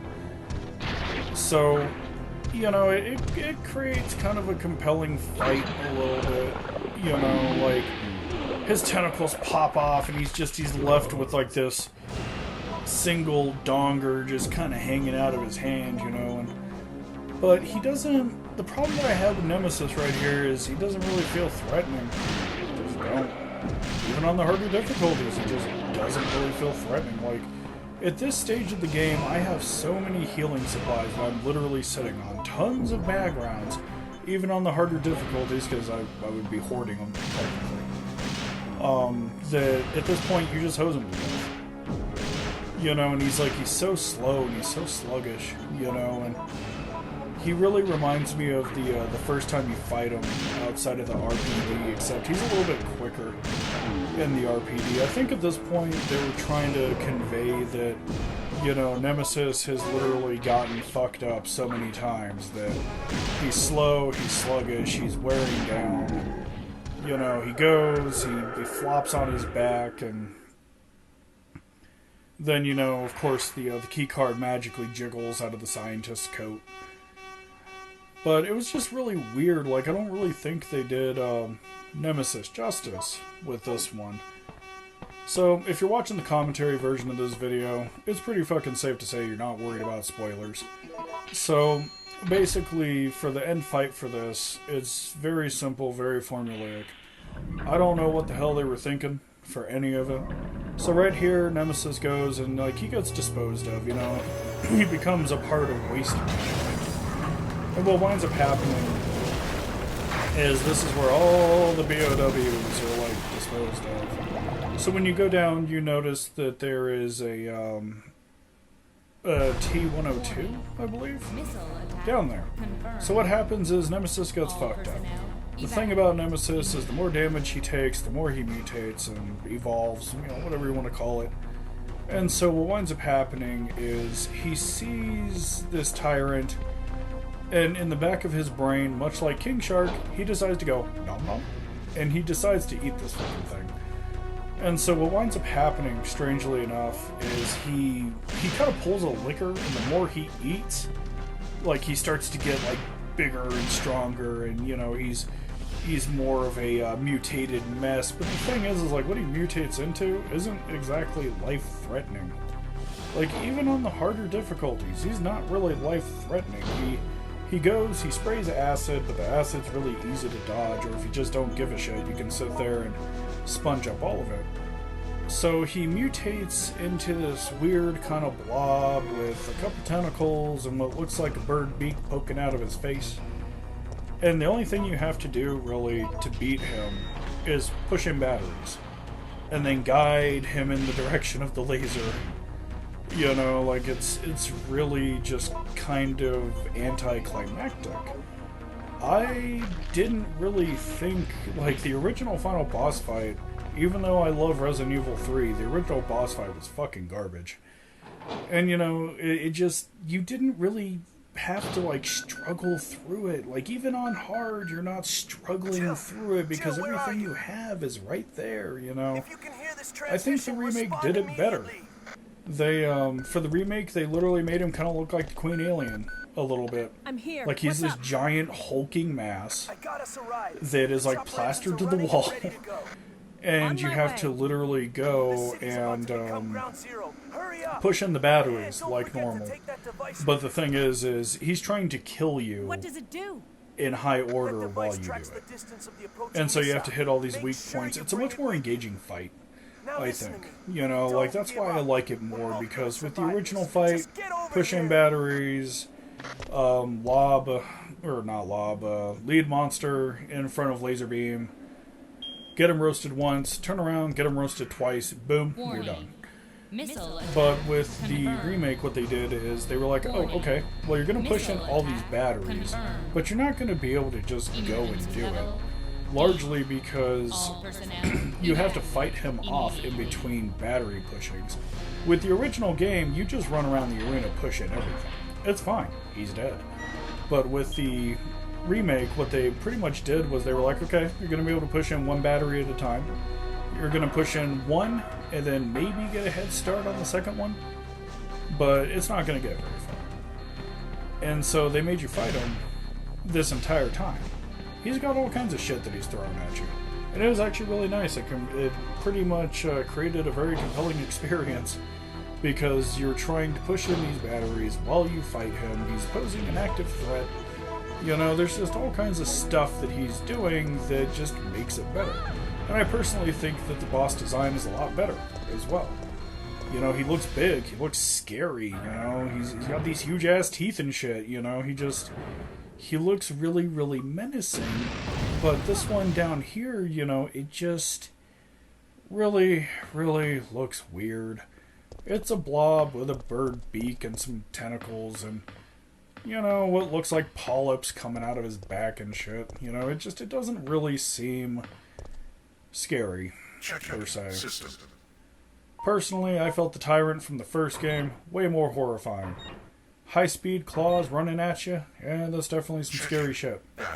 Hell, even William Birkin was pretty fucking horrifying in Resident Evil 2. Especially if you fight his expanded version, which is that giant blob with all the teeth. That's some pretty scary shit, because he's got tentacles too, you know? It's just, with Nemesis's final fight, it feels like they kind of gave up. And I really hate feeling that with, like, a final boss fight. I feel like a final boss fight should be, like, really epic. You know, just really super scary and, like, epic as hell. And I mean, look at this. It's literally a blob with what looks like a part of a leg, just totally chomping on this poor bastard's crotch. Next thing you know, he's growing tentacles, and, you know, it's just really weird how he just flops over on his back. And, oh, he's got this beak now, and it just doesn't really feel horrifying. Like, if anything, it feels kind of pathetic. You know, because, like, he's horribly mutated and barely moving and not really doing damage, and it's really just a hell of a thing, I think. You know, like, just going back and looking at it, you're just kind of like, what, dude? And see, he's not even really moving fast. He's spitting a little bit of acid. Then the computer's like, right, we're ready to whip some ass, you know, and it just really, it leaves a lot to be desired. The only thing that doesn't leave anything to be desired is the design for that damn laser cannon. Oh, that looks good. All those wires hanging out. You know, just very industrial looking. Oh, jeez.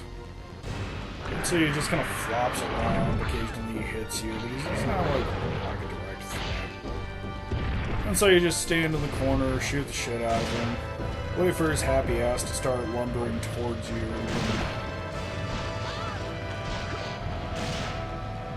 My only real regret is I wish that laser could fire faster so I could just cut off all of his back legs. And at this point, like, I know that the fight's more or less a guaranteed thing, because he's not going to be able to out DPS me to death, you know, so I run through that gap in all the garbage and stuff, and I kind of expect him to, you know, follow me over. I go ahead and I reload the mag for good measure, you know, in case he tries to do some cheeky bullshit. And I wait. You know, that's literally all I do. I literally just wait. And finally he decides to start, like, crawling through the gap, and I just shoot him for good measure. I know it's not going to do anything. Like, realistically, it's not doing shit to him. So he goes, and he gets nailed through the floor. And normally when I speedrun this, I don't even bother to kill him. I literally, for all intents and purposes, I just fuck off. You know, like, I'm not even interested in shooting him. And then the line that Jill mutters at the end is very, very cheesy. But to be fair, she's been doing this shit since Resident Evil 1. So it doesn't really surprise me that, you know, we can expect things like this. And then it's just like so pathetic how he just kind of worms over, right? It's like, do you really need to give the player a choice at this point? So it's like, yes, we're going to exterminate the monster. God forbid he has a chance to feed on another tyrant and then try to become something else with even more tentacles. I mean, it's just really kind of... It's just bad. It's just bad. Another thing they could have done is, I can understand her retrieving the Magnum if you never picked it up throughout the rest of the game, but if I already have a Magnum on me, why not just have me walk up and shoot him with it?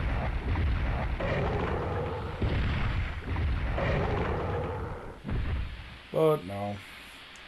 I always thought it was kind of weird how they give you that pseudo timer on the tracker as well. You know, it's just really weird how they decide to go about doing this.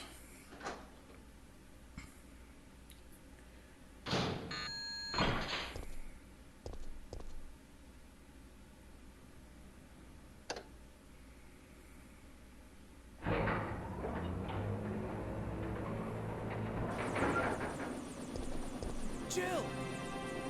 And then, of course, Carlos is conveniently there with a chopper. You know, it's like, come on, man.